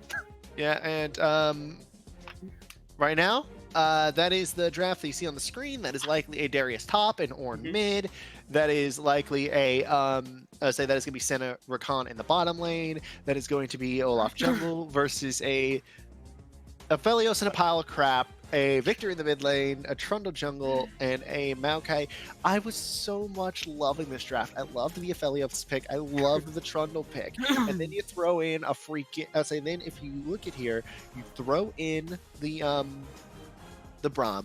All right, you set it up to where you can pick take a pick that the that the Yasuo can't play well against, like kind of like this Victor, and then you can put Ornn into it if need be. But you also have a top lane matchup that can be hard to counter pick. Right, you pick something here like a Gangplank that doesn't easily go down. That way you can still have that. Even if you get counterpicked in the mid lane, you still have a lot of scaling there, a lot of protection against the AoE team fights. You have a lot of things to work with. But again, Nami and Maokai, I think I know what they're going for here, but I think it's a gimmick. Okay. I think what they're going for is denial of the Ornn and denial of the Rakan through usage of the 2 wide AoE long-range ultimates here in the Nature's Grasp and the Tidal Wave. Yeah, it's definitely possible that longer range engage, certainly something they have to keep track of. Like Rakan has to come from a very far distance away. Usually he can sit pretty far back, so a Maokai ultimate is something very useful for denying that engagement from so far back, because it does it spans a very wide range. My one fear is like, okay, so Maokai's your front line, Trundle's your front line. Neither one of these two can touch a Darius in a pure one-on-one. So like if you've got Ornn Darius on the front line, there's nothing that you can do to stop these two. So the thing is like, now Illinois sets up, they don't have to play against Victor and Aphelios whatsoever. You can let those 3 sit on the back line for a little while. Trundle and Maokai, if they get ulted by Ornn, they die to Darius pretty much instantly. There's too much damage on the Darius, not to mention if he's split pushing, nobody can respond to him except Victor will come later in the game. So it's a very terrifying prospect just to imagine what this Darius can do in a 5-on-5 when he's playing that front line, playing front to back. Or what he's able to do in a side lane if nobody's able to respond to it. Yeah. Another thing I will say about the side of Illinois Academy is that their damage is very focused on AD. They don't have much AP spread, so if this Maokai just wants to build full armor, he has that opportunity, and it is a golden opportunity for them. This Trundle, because of the mixed resistances, he can just absorb that from the Ornn, from the Olaf. Nami can try to be useful. Try to be useful. You're really tilted about this Nami pick. I hate Nami, man. I know you do. I can sense it. It's just it's funny just how tilted it is making you. Like, damn. Yeah, the Braum. I agree. The Braum probably would work better here. It's comfort for the champion. I mean, that's just what he likes to play. I hate Nami even more than I hate seeing Durant in random matches on Showdown, on Pokemon Showdown. Yeah, stuff. That's a tough one. I don't know enough about Pokemon to deny you that. Basically, Durant is one of those, like, if you were just playing randoms, it's so fast and it has a weird typing to where only fire really is super effective against it. So it becomes extremely hard to take down, but it will almost always hit first. So it becomes basically the bane of random matchups of just like 6 random Pokemon because of its like top tier speed combined with its moveset and typing. Fair. That's a tough one. And that's what we're facing here with this. We're facing the Durant. You hate it more than seeing that, the Nami. Is it because Nami's really good? No. I hate seeing Durant. I hate seeing Nami more than I do Durant. Yeah, I know. Is it because you lose to the Nami too? No. Though admittedly, like... I occasionally do lose to the Durant because of the fact it's like, if I'm without a fire type, you're kind of screwed against Durant. Yeah. But no, it's, again, I play engaged supports. I play like Nautilus, Thresh, Leona, Pike, Alistair. I have no problem against Nami. Sure. In fact, when I'm playing AD carry, I'm cool against Nami because the fact I'm usually playing something like a Xayah, a Kaisa, or a Draven. It's fair. It's a champion that works in a lot of senses. As you define that it does a lot of things, but it doesn't do anything particularly well. So it's a decently well-rounded champion in what it does, but not certainly strong at anything in particular. The idea, I suppose, is like the big thing in this lane is that it could be gimmicky in that Senna has very low mobility, and Rakan, he is rather squishy. If you set up an Aphelios with that E buff on Nami and he has Severum up, he can insta-proc all 3 of the stacks that you get for it. You get a really big slow, a ton of burst damage, especially with press the attack. So this Aphelios Nami could get very, very aggressive early against the center Rakan, which would be the first time that we see Link and I Enjoy Losing really getting aggressive in this bottom. Yeah, and with that, ladies and gentlemen, we're actually going to go to a ad read from our sponsors here. Our sponsor here at Midwest Esports. They have been around for many years, starting as a small student group out of Wichita State University. Since then, Midwest Esports has grown to be a veteran organizer to tournaments and events throughout the U.S. They host tournaments for games like League of Legends, Rocket League, as well as Overwatch, and hopefully in the future, Valorant. For more information, check them out at MidwestEsports.com. And with that, ladies and gentlemen, we're going to head into Game 3. We'll be right back on Summoner's Rift.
And we're back, ladies and gentlemen, here on the Summoner's Rift, and I have been informed by Upsurge management that I am not allowed to actually trash a champion like that, so apologies for that rant earlier. I am Hypertension, joined here by Rebel Fox, and Rebel Fox, given the fact that I'm still in trouble, why don't you take away the early game? Sure. Gives pop 5 point. They're actually looking for a potential invade here. And Aphelios is really far back. Okay. Thankfully, he just spots out that that's going to come through. The ward does get taken, so that's free gold for their team. But yeah, could have been very, very scary there for the Aphelios. Is it going to be another double invade? I don't think so. Yeah, I think they're going to come back in, but it's not going to be worth anything except for the vision. So they get return vision here for the red. Actually, they could stay around here for a while.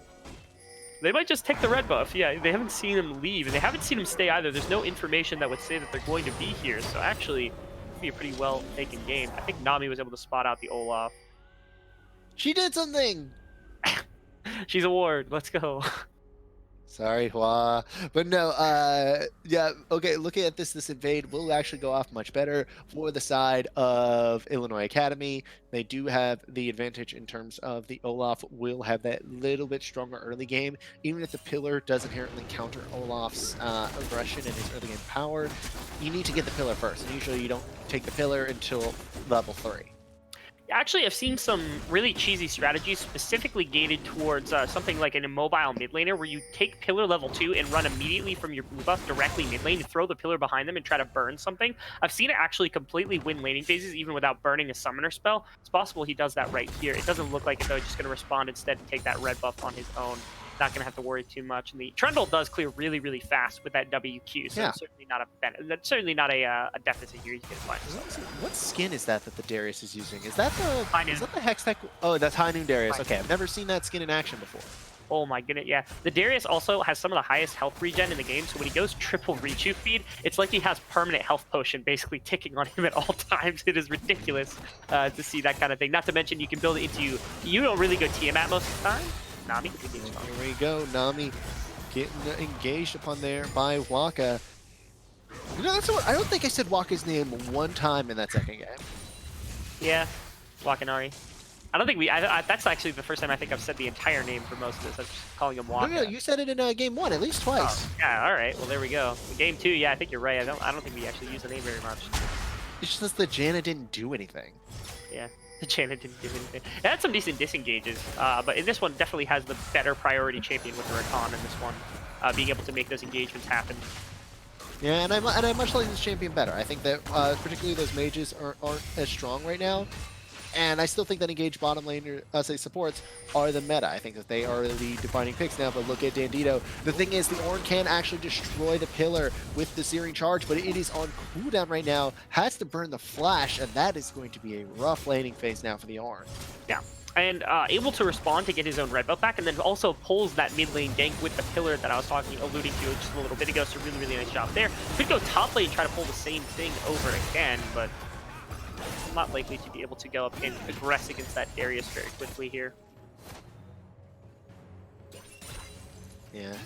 So far, the CS leads are all surprisingly in favor of HoneyBEE Esports, but as we start to hit those level 4s, level 5s, we're gonna start seeing that start to swing a little bit, in my opinion. Yeah. Darius will definitely start doing it, but I have to say, if I'm going against a Maokai, I don't like the triple reju feed start. Yeah, it's certainly a very passive start, something that it's really good for regeneration exclusively, which, like, again, in a more passive lane, like against this Maokai, you're not really feeling the impact of his training potential. So yeah, I don't know that the triple reju was absolutely necessary. If he plans to build things like Righteous, and if he wants to go like Tiamat to just perma split push against this Maokai, more power to him to have those itemization possibilities, but Kagaguri finds out. Here we go, this could be a dangerous situation, and the flash has to come out from Sushi Killer. And he does. Nice little force right there. Olaf counter jungling very well, but unfortunately would have been caught out. That a better rotation there. The wave wasn't pushed in on the bottom side. Oh my! He's gonna cancel that. Wait, what? Why would you cancel the back there? Okay, it's possible the pillar might have been down. If it wasn't, then all he really was. Use Q. I think all he was really doing was waiting to try to rack past him. Now he doesn't know the ward is there, so he walks into mid, which unfortunately, again, so if that ward's not there, then he's able to walk directly mid and basically gank Ornn for free because that flash is down, which is why he waited instead of interrupting the back from Sushi kills. Yeah, now look at this Bandito. He's gonna be caught in the gravity field, gets stunned up, and again, you're just chasing him off the wave, getting your mid laner even more CS. So right now, the Victor, he's doing really well. We talked about how the Victor would have won against the Ornn or even something like a Yasuo. So here, by forcing the Darius, they pretty much abandoned the main carry from their last game. That they do. Ren quite strong in their capability of doing things. Bandito, as you said, on that Yasuo was really good last game, but unfortunately on Ornn duty. So that means, again, the top lane, you have to work out if you're Darius. Now, in fairness, he doesn't pop the pot, doesn't have any mana expenditure whatsoever on the Darius pick, has level 6 now also, so, and the Maokai is starting to run low on mana. So any minute now, this lane is about to sway very heavily in the favor of Darius based on how we're seeing it. Bandito, he doesn't want to stall the lane because that means just Victor will win late 100% of the time for the most part, but he definitely has a lot of impact in skirmishing and things that Victor does not have with all the CC he's got, so he can just kind of farm out a little bit, but he has to put some pressure, or at least Olaf has to put some pressure onto this Victor, otherwise late game team fighting is going to be a lot of damage coming out of Red. Yeah, and one thing I'd like to point out there is that you saw both Quacker and Sushi Killer basically do a full circle of the blue side, blue buff jungle of Kagaguri. And it gave them a little bit of information in terms of vision. But instead of farming, that's actually just a lot of time wasted where where Kagaguri was able to clear Raptors and now Krugs, equalizing out what would have been a big level difference in favor of Sushi Killer with the amount of CS. Yeah, did get that Scuttle Crab on the top side to give more vision. Oh, wait, Again, never they're mind. putting a lot of resources. Yeah, they're putting a lot of resources into the top side of the map to make sure that Darius can do well. He's also rotating towards bottom side, which means that there is, with this pressure that's been applied by Kuderic and Wakanari, they're able to actually go for this dragon. This should be relatively free. They can look to contest, but again, the wave is kind of far up for Aphelios to really contribute in the fight here. So. How did they see that ward? None of them had the sweeper active. Which ward?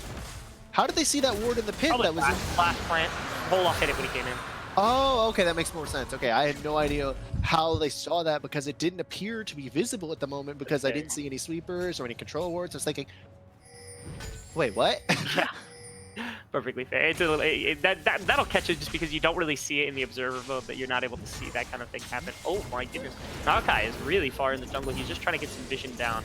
Not likely going for a gank anywhere, but there's tons of vision to spot him out, so they know he's got a lot of information in that area. Ready for the Olaf. And again, one thing I'm pointing out about this Darius is that he's built completely defensively. In this lane, especially in this meta, I think you really need to start snowballing, particularly with the power that the Sunfire Cape has ever since the buff. I feel like if you don't press the advantage early, you're gonna lose it. You know, I'm not here to doubt Quacker. Obviously, the man's a million mastery point Darius, so I don't really know. 1.15 million. That's a lot. He's a lot of mastery point Darius, and he's a challenger player, so he's far better than I am at this game, but... True. Certainly, yeah, so he probably has his reasoning here for building a super defensive that starts the Mana Crystal in full Merc Treads before anything else. Again, his mana pool and his health pool basically goes untouched in this laning phase the entire time, and Maokai slowly gets whittled down in terms of it minimum mana, if not also health, from trade to trade. So, like, that is happening. So Darius does have a much higher base attack damage.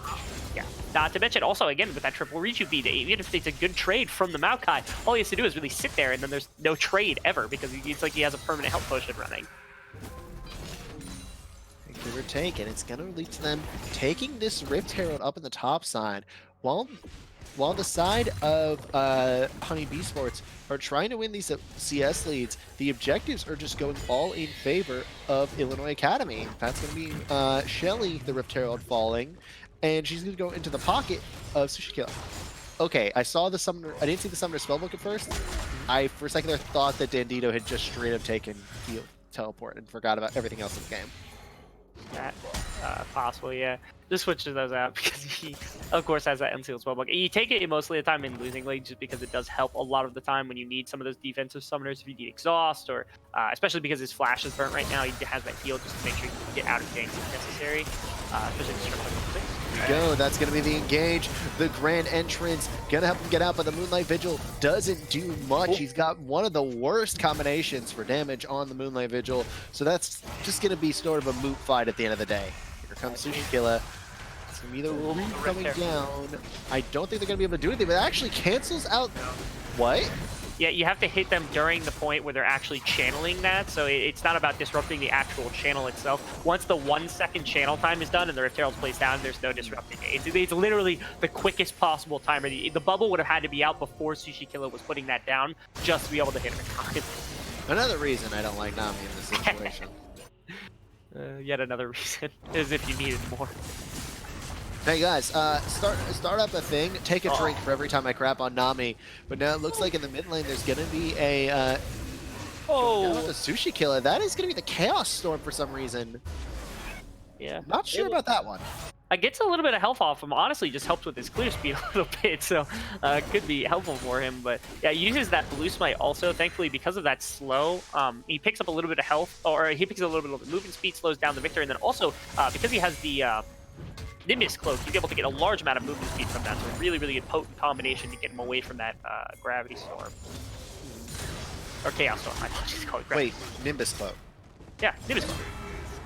Oh wait, the rune. I was thinking of Raptor Cloak there for a second. Nah, that's gone. That's going to be the Nature's Grasp used in the top lane. Yeah, it should be gone. Sorry, Mad Magical. Or Omwrecker sucked. Looks like that teleport will come down. Oh, okay. Into the mid lane, used by Hurt and Squirt. It's going to be a full-on fight. The Death Laser does a lot of damage there, and that is going to be the Dawning Shadow. Taking it there. Now Hurt and Squirtin' going to get cut down by the Noxian Guillotine. Blood over to the side of that, and that's going to be second blood and third blood over to the Darius of Quacker.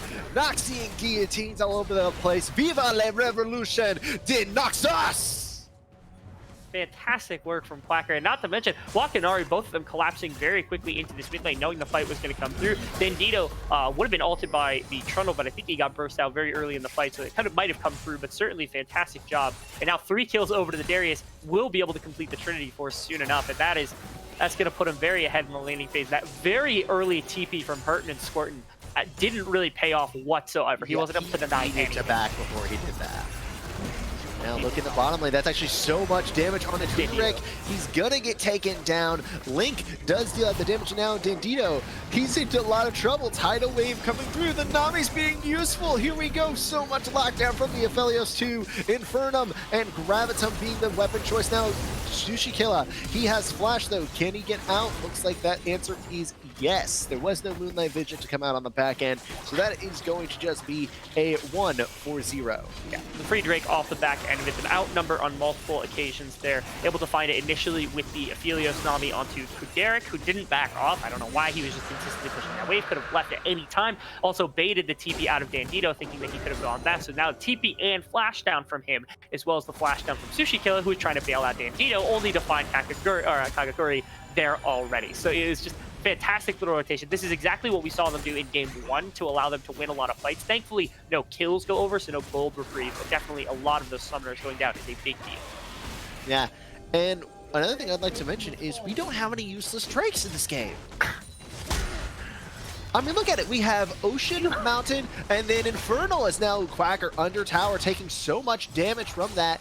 But even then, the Maokai Cube will not do not nearly enough damage to even come close to killing him. Yeah, he's already back to back to half health, and he doesn't have potions just from some of that Q sustain and some of the rejuve feed stuff. Right? Oh, he's set up an ultimate, just trying to take the blue buff away, making sure that they can't contest for that one. And that ultimate did whiff wide, but the blue buff is going to go over to the side of Illinois Academy. The ebb and flow is going to create a situation now. Sushi Killer could be in a lot of trouble. Gonna pop the Ragnarok, engage in onto Kagaguri, bit off more than he could Q, and then some. Ren Mamma Mia, he's gonna get chased away from that fight. Bubble lands, but Link trying to do so much damage. Moonlight Vision comes in. That's so much work from the Aphelios, but it is not enough to win the fight as he gets taken out as well. 2 for 1 in favor of Illinois Academy. Yeah, Kuderic also, he missed a very important ultimate there, because if he had honestly aimed it right down this line of that the jungle right there, he would have gotten a kill, and that would have been a 3 for probably, or honestly it would have been a 2 for 0. They would have extended for more fight afterwards. But Aphelios has used that huge Moonlight Vigil to be able to trade kill for kill right there. Now mid lane tower pressure is going the way of University of Illinois. They'll do quite a bit here. Thankfully, Ren is here to take away the pressure that they've got, but once again, the Rift Herald coming up, and they should have priority on that one on the side of Illinois because of all that ward vision they've got there. I have a question for you. While there's a moment without fighting, which name do you prefer for the Aphelios Ultimate? Do you prefer Moonlight Vigil or Lunar Spotlight? If I had to be honest, Lunar Vigil would have been amazing as a name, but I would say Moonlight Vigil actually sounds pretty When cool. I think of Lunar, like that word specifically, I think of like Lunar Rush, which is Diana's E. Yeah, but they're the same. They're both Lunari, so it makes sense to have Lunar in their ability names. No, don't overuse the word. Just like how Riot shouldn't overuse Ionian champions by making the champion after this next one be young. Okay. I have no idea. I personally, I like Moonlight Vigil. I think that's a really good name. It's a really fun one. It's also very iconic to him because like when I think of Aphelios and I think of like his ultimate, I'm like, oh yeah, Moonlight Vigil. And it's very like other people like their ultimates. Like I couldn't tell you what Maokai's ultimate name is called other than like Nature's Grasp. Nature's Grasp. Yeah, I wouldn't have known that. It sounds like something iconic. Actually, I used to main Maokai back when it was the Vengeful Maelstrom. Ooh, that was a good ultimate. I missed that ultimate. That ultimate was terrible. The name was awesome, but the effect was trash. It was a bad ultimate in power, but like the concept of like getting tanky from just being in a bunch of people was like a really good one. I think they could have made it better. But... Yeah, but right now, speaking of getting tanky, Kagaguri's gonna need it, but he isn't going to subjugate for long. Kansushi Killa just takes him out. The tidal wave will pick off. Not pick off. It will knock up too, but it won't do a damn thing in the long run. I really like Dandito's ultimate right there. Right there, he completely denies two people from entering the fight from the bottom side to allow them positioning to take the fight afterwards because the Ragnarok Olaf doesn't have a lot of health behind him yet. He does have quite a bit of health behind him, but he doesn't have a lot of resistance behind him when he uses that ultimate. So it was a really, really good engagement that could have potentially come out from the Maokai, but those two get denied from entering the fight by the Ornn ultimate instead of just using it to burst out the champion they had killed. So really, really nice job. The Rift Herald does go the way of University of Illinois and trade for that bottom tower.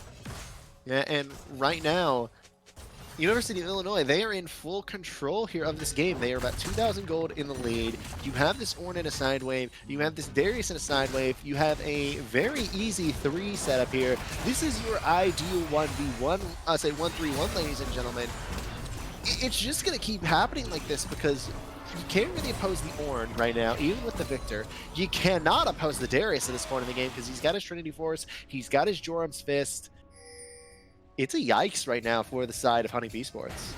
But it is, but it isn't nearly as bad as I figured it could have been at this point in the game. The Olaf and the Darius certainly doing quite a bit of work, as expected in the earlier stages of the game. I do like also the itemization from Kuderek to go Yumu's before Duskblade. A lot of people prioritize Duskblade on her for the additional damage. I love the Yumu's for additional mobility. In my mind, it's a lot more valuable on an anti-mobile champion. Like her Infernal Drake could be the contestation here. I have to agree with you on that mindset. I'm one of those people, I always go Yumu's Ghostblade, then I go for the Duskblade Drakthar, because I feel that mobility is so much more important Maybe than coming to from mid behind, that's Maokai. He's got a Yeah, huge coming kick. from behind, he's got the Nature's Grasp opportunity coming in. That's actually going to be a big tidal wave to slow it up. Where's the Nature's Grasp? It has not come through yet. There it is, but it might have actually been too late at this point. It's going to actually get literally everyone. Ren takes out one. It's a 1-1 trade thus far. Kuderek does pick up Link. I enjoy losing. He dies as well. It's just Ren to try and deal damage out here now. That's going to be the Troll King being a troll that is dead. Ren flashing over the wall, killing off Dandito, but now Quacker might have made a mistake. He stepped inside the gravity field. There's so much damage that can come out onto Kuderek too, but Ren gets too close to the shark. That is that Darius, and gets killed off for his efforts. That is going to be a 3 for 5, an ace by the side of Illinois Academy.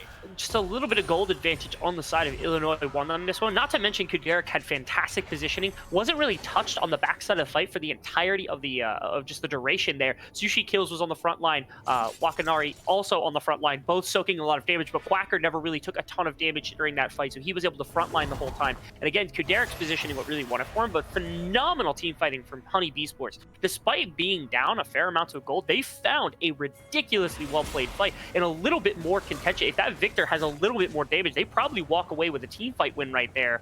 That huge Nature's Grasp, or Nature's Grasp or Fury, I already forget that name. Nature's but anyway, Grasp. yeah, Nature's Grasp, that was a huge ultimate from Maokai on the back line to get them such a huge route. As you said, it hit all 5 members. Really, really well played there If they continue that, as the game continues, they actually have a chance to really, really outperform in some of these team fights. That they can, and it is giving late game skill, and as Kagaguri outsmites Sushi Killer. I don't think, yeah, Sushi Killer just didn't get a smite off. They just knew the damage. I don't think he was close enough quite yet to actually try and burst it out. But Well, I say he didn't click smite before Kagaguri did. that means it's not a He got smite. outsmited, let it be, my man. Let him have this. He ain't got much at 0-4. Yeah. Let him have that. Oh wow! Now we got the 2 tanks, and this is the matchup everyone wants to see. Let's go, tank v Yeah, tank. here we go, ladies and gentlemen. This is the matchup that you wanted to see. Your main event Come of the evening. It is Ornn versus Maokai. You have the tree with the life of the Shadow Isles versus the god or demigod of the Forge of the Frail Yord, the brother of Volibear, and the brother of the 450-foot wide Anivia. Like, have you ever seen her art? She's actually freaking huge. Pretty awesome. Pretty cool to think about. She's just that massive. I wish they would make a game mode where the champions are to scale, and then like the map was big enough to You accommodate. can't fit I know Anivia. You can't fit Malphite. Like Malphite's. Malphite's actually smaller than Anivia is wide. I thought he was like the size of a planet. No, he's the size of Godzilla. Oh, He's literally alright. 10 feet shorter than Godzilla.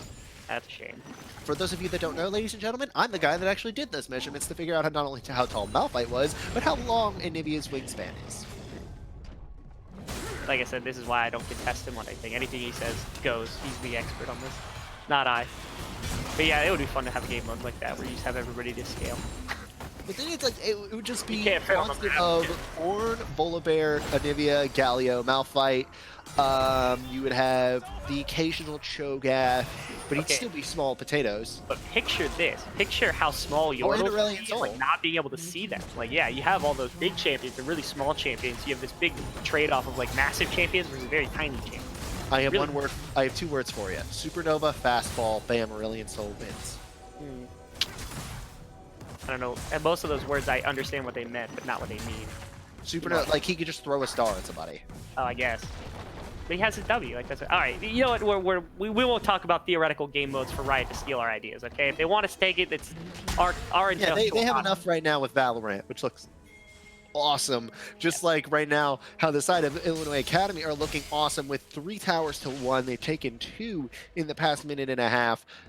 And again, they've got a 5,000 gold lead. They've got the advantage. They've got good pushing. Say there are now 2 ornaments on Bandito. He's going to start upgrading. He has the options of the Obsidian Cleaver for Sushi Killa, or he has the Trinity Fusion for Quacker, which I think is actually a much better situation here. Or even then, he could go for the Yomu's Wraithblade on Kudera. Yes, I do know the names of all those items. Wraithblade, I'm not sure is the best option. Oh, they're gonna. Oh no, just like being there wasn't the best option for Kakaguri, his 5th death of the game. This is starting to get out of hand. That is. They did expend. Did they expend the Recon Ultimate? They did expend Recon Ultimate. They didn't use a Summoner, but that's a pretty big counter engage tool here. And the That's top lane already is a quarter of the way back up. Yeah, it is. Yeah, that's really low cooldown. But still, they probably won't have it up to the engagement comes through here in just a few seconds. They're looking to bait. Oh, this is. The cooldown is less than a minute, and they have circled around. This is the legendary pincer maneuver, and they have caught the side of HoneyBEE Esports with their pants down. They have caught them from the back, and they are just pushing through. Gonna kill off one already. Looks like that Maokai was caught in a bounce house, hurting and squirting, is now lying and dying. That it is, and now the Baron is on the table for this team. The Trundle is alive, so the Smite's potentially there for a steal, and the Victor is alive as well from the Rabadon's Death Cap. But it looks like this team is actually just going to turn down towards the Infernal Drake and take that away to try to extend the game a little longer.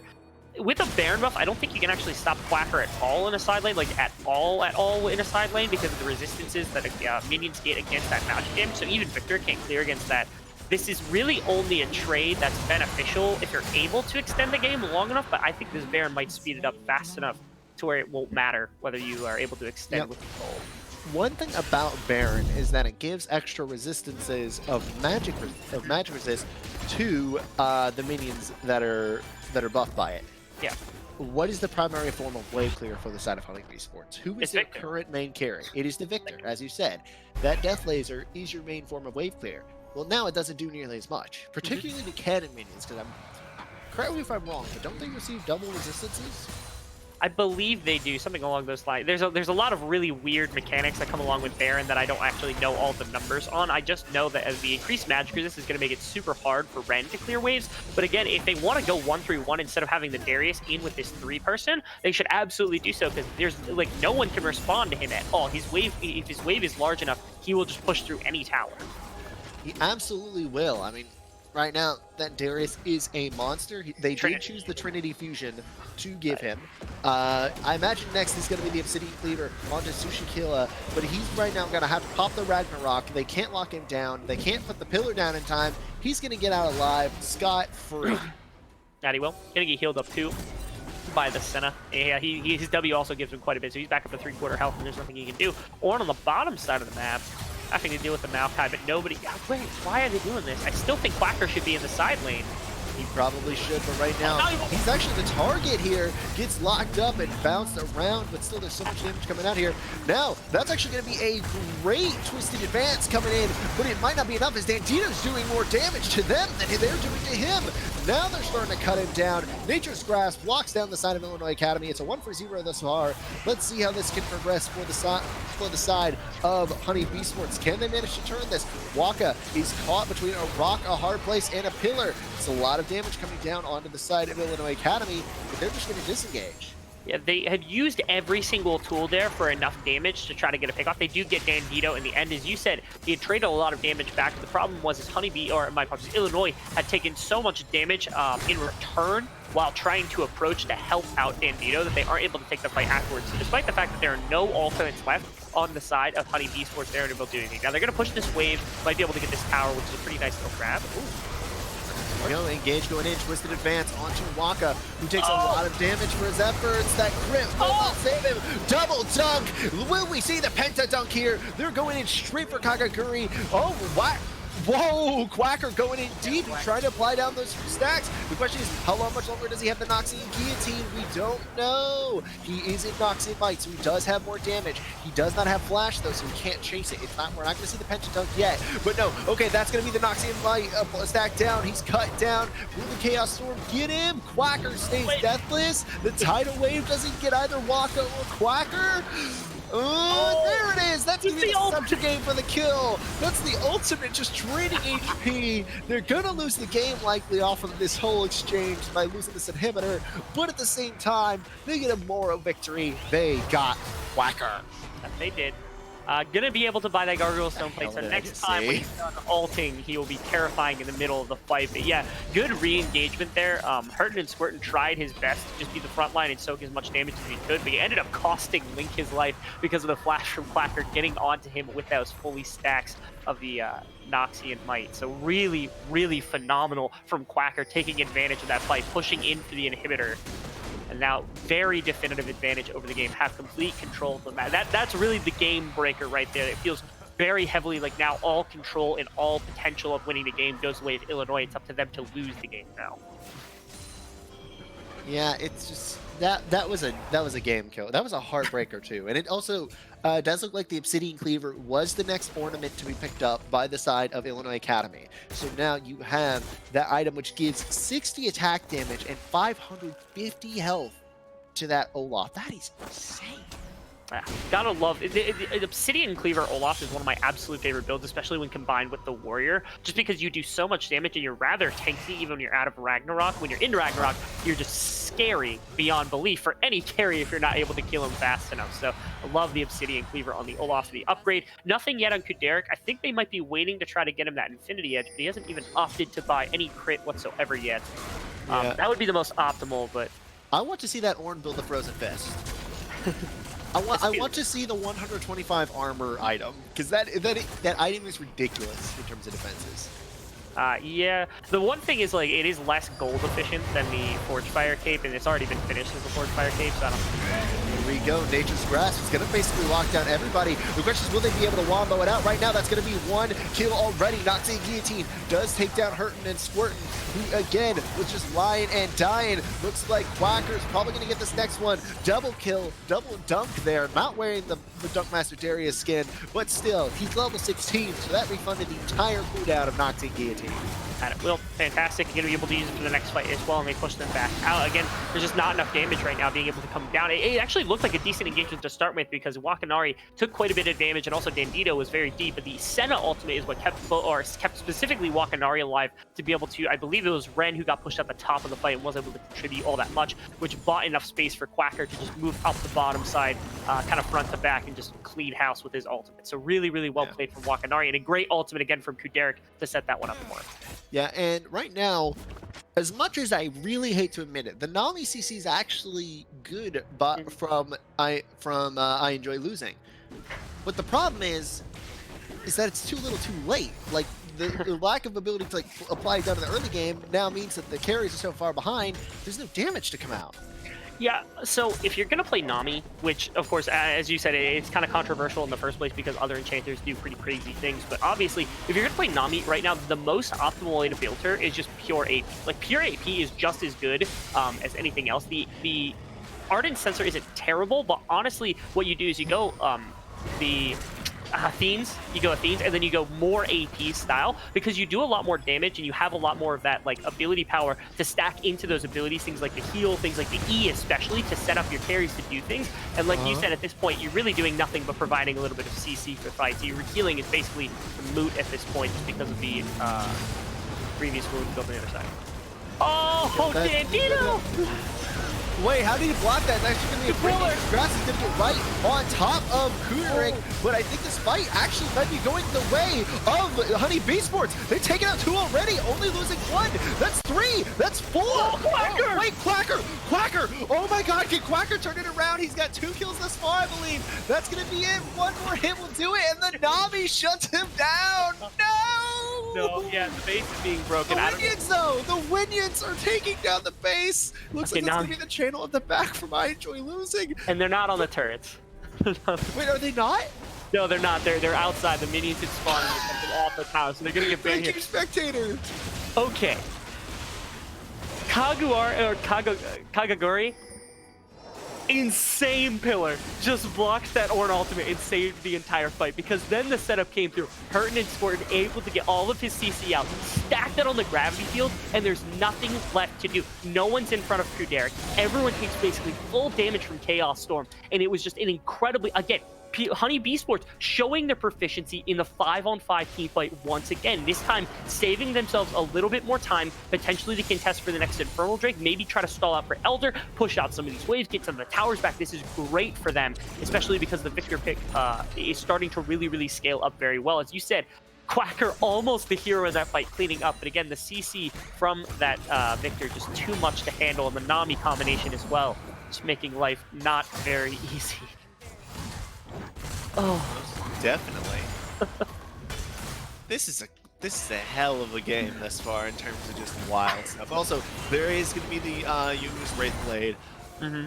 Is Ornn is limited to 2 items actually, isn't he? He is, or is he allowed 1 per level? Nah, he's only allowed 2. Okay, I forgot about that when I suggested the Frozen Fist. Yeah. You just build all Ornn items and just become the most I just love how much armor that thing gives. That's one of the reasons that I love picking Malphite if I have an Ornn mid. I would pick Malphite, I would build the Frozen Fist as my Ornn item. So that way not only do I have enough mana to go through lane and my W does oodles of damage, but I also get access to the highest armor thing in the game.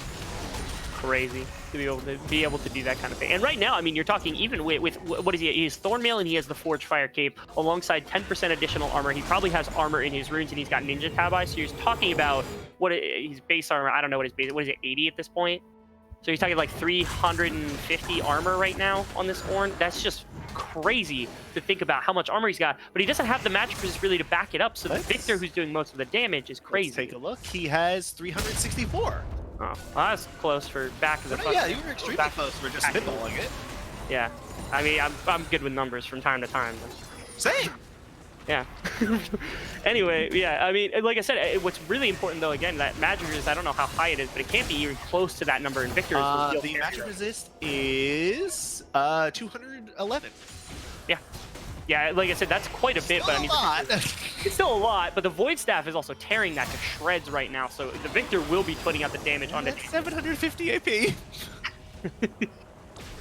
That's going to do a lot more damage. Yeah, and right now it kind of sucks for Derek. Link because he's sitting there at only about 400 AD to the 364 armor of Dandino. So basically, he's oh no! To start up the fight here, that's going to be the Orn coming through, hurting and Squirt already so low. Backline is actually falling for both sides. It looks like that's what we're through thus far. The trade coming out. Ren gonna get the double kill there, and now Kagura trying desperately to get the kill, but Flashes does not get the chomp off. Oh no, the W. Okay, able to get far enough W back. lands, but here comes the Orn. Again, at this point, the Nami is just a CC bot. Yeah, he was able to keep him very healthy. Ren almost went down exclusively to Wakanari when he dove onto the backline, but the Nami didn't leave enough. Knockup lands, that's gonna probably be the fight. That's a shutdown onto the Victor by Kudarek. Yeah, and they should be able to get the inhibitor off that. I don't know that they That win was directly off sketchy, that. Pixel. That was, what was it? Did you what? That looked like it just caught the edge of the wall. Yeah, it was very, very close to be able to get that landing. But yeah, it was also really close. Ren, I think, was only a few, like maybe a step or two off of just dodging that knockup, which would have been enough to keep him away. But again, Ren just trying to put out some damage, try to do something in these fights, but getting pressured so hard that his team's usually dying around him just too fast. Yeah, it's just, I mean, damn. I mean, as chat said, that build wasn't great for the Nami. And it's just not helping. I mean, yes, 13 KDA, cool. What do you have to show for it? The heals at this point are nuts. Like, I mean, that last fight, literally one Q from Wakanari onto Ren would have killed him in the backline, and then you get a W from Nami that was the initial one, so it was full strength, brought him back up to half health. Like, that was good. That was insane. And a Q also giving him the shields means his mobility around these fights is crazy. But again, they're not fighting clustered enough to allow for Victor to actually put out damage onto anybody pertinent. He's just throwing damage down onto anybody that's in front of him, which is usually fine. But again, if this fight's extended, he's not able to get it on any of the carries. So you're talking Quacker's getting away with Kudarek's getting away. There's nobody there taking damage that's important. Yeah, and he, I believe, is rocking 40% CDR. So yeah, I mean, he's basically as much CDR as he's going to get. You can't get too much more AP. Maybe you could hit up to 1,000 here with that. I was saying, once you get that Zonia's, once you get, what other item would Victor build here? I think the LS's favorite item might be good just because the extra magic penetration. Terrible. Leandry's could work. Leandry's Torment would actually be pretty solid, yeah. Leandry's Torment's 10% bonus damage, and then you've got 16 flat magic pen from like Morel Nomicon, so I would say the 10% bonus damage is far more valuable on like the 1,000 AP Victor than that additional 16 flat magic pen. Yeah, I would say right now there is the, well, you said, wait, say that one more time? 16, what is it? It's 16, right? 16 flat magic pen on Morel Nomicon? I don't know what the number is exactly, but I know it's something that's not high enough to warrant building it over. Really that little? I don't know. Whatever it is, it's nothing that's also you could take Morel Nomicon because of Grievous Wounds. Because you kind of need it for the Darius Q. True, you do need it for Darius Q. But in fairness, also, you can kite Darius super, super well as long as your Nami's around or if you're landing Qs onto him, as long as his Ghost isn't up. Unfortunately, it is up, so I don't think you can ever get it. But yeah, it's like right now, you do have the Mortal Reminder onto the Aphelios, so that is one source of Grievous Wounds. It's just, you have 3 champions with heals, and oh no, this is probably going to be the fight that decides the game. Dawning Shadow comes in. Looks like I enjoy losing. He's on a killing spree now. Here comes from the backside that Orn. Quacker, though, is chasing right after Red. He knows where the carry is. He knows who the carry is. That's going to be the double kill for the Darius as the backline got cut to shreds. That's going to be a 3-for-1 thus far. I enjoy losing in Kagaguri all alone against this monster of a Darius. 13, 2, and 10. You talk about dunking. You talk about MVP. LeBron, eat your heart out. Beat Quacker's Darius. That's going to be the game, and that's going to be the series for Illinois Academy. just really well played once again. The early dominance finally started to come out here from the side of Illinois. The first game, when it was very contested between the two teams, the early game just wasn't sticking very well. And that was the big problem that you would run into. But game 2, game 3, early game goes their way, able to expound on that. And while, yeah, their team fighting wasn't perfect, it was sloppy a couple of times, and you saw HoneyBEE Sports able to do quite a bit. Thankfully, they were able to bring it back with that advantage that they had. As you said, Quacker, amazing on that Darius in game 3. Yeah, it was honestly between that, the way the set was in terms of those fights in game 1 and the Ornn in game 2, I feel like Quacker has to be the MVP of the series. 100%. Yeah, there's very little competition. Dandito didn't do a horrible job either. Like that was the big thing. Is like like everybody on this team contributed pretty well. I would give it to Quacker. Dandito is not far behind, and the other 3 are actually really close as well. But in my mind, yeah, Quacker was absolutely the guy to look for on Illinois. Yeah, and look, I want to look at the damage because I'm still loading into that post game. I'm now into it, and I want to see the damage that this Darius did. Oh my god!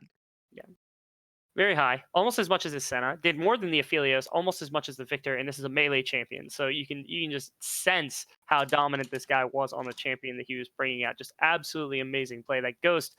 And again, we were talking about that early game was not that he didn't get 3, 4, 5 kills in the laning phase. The man built triple rejuve beat into a Maokai, and he just took advantage of every single fight he was in, just absolutely outfighting everybody else on the map. And it was just It was great. not pretty if you're a fan of HoneyBEE Sports. No, it was not. Especially that last fight because he ghosted and ran through basically the whole team to get right on top of Ren, and Ren could do nothing. He took an ultimate, lost 80% of his health in Zonia's just to try to stay alive a little longer.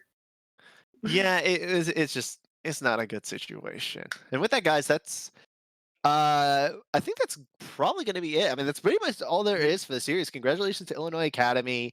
They now stand alone on top of the Mountain Division. They're in first place at 5-0. They have only 2 game losses the entire season. So in terms of points, they should also be in the lead, I believe. They might be tied in points with HoneyBEE Sports though, because HoneyBEE Sports was undefeated game wise before that game. Yeah, both these Oh wait, teams. no, Illinois Academy has one more win. I forgot.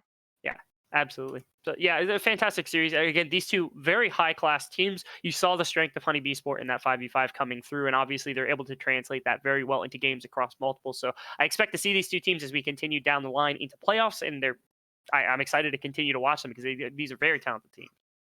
Yes, they are. And guys, with that, we're actually gonna sign off for the evening. Catch us tomorrow on both this channel for the 100 Thieves game and on the other channel for our featured game of the week for the UPL being, I'm sorry, double checking here. It will be Orclis versus the Robert Morris University Eagles. Nice. And you'll have to tune in tomorrow for that one. That one will be on Upsurge GG on Twitch, whereas the 100 Thieves game will be on Upsurge Esports, the one you're watching right now. And thank you for joining me tonight, Rebel. Thank you to our awesome production here, Chaos, for hopping in and taking over there. Did a great job tonight, if I do say, honestly, if I do say so myself. And with that, ladies and gentlemen, thank you for joining us. My name has been Hypertension. Goodbye and good night.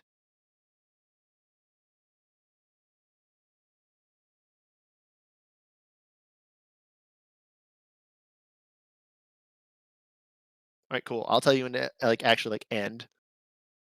We're gonna raid the 100 Thieves podcast, guys. Mm-hmm. Oh, did you already end the stream?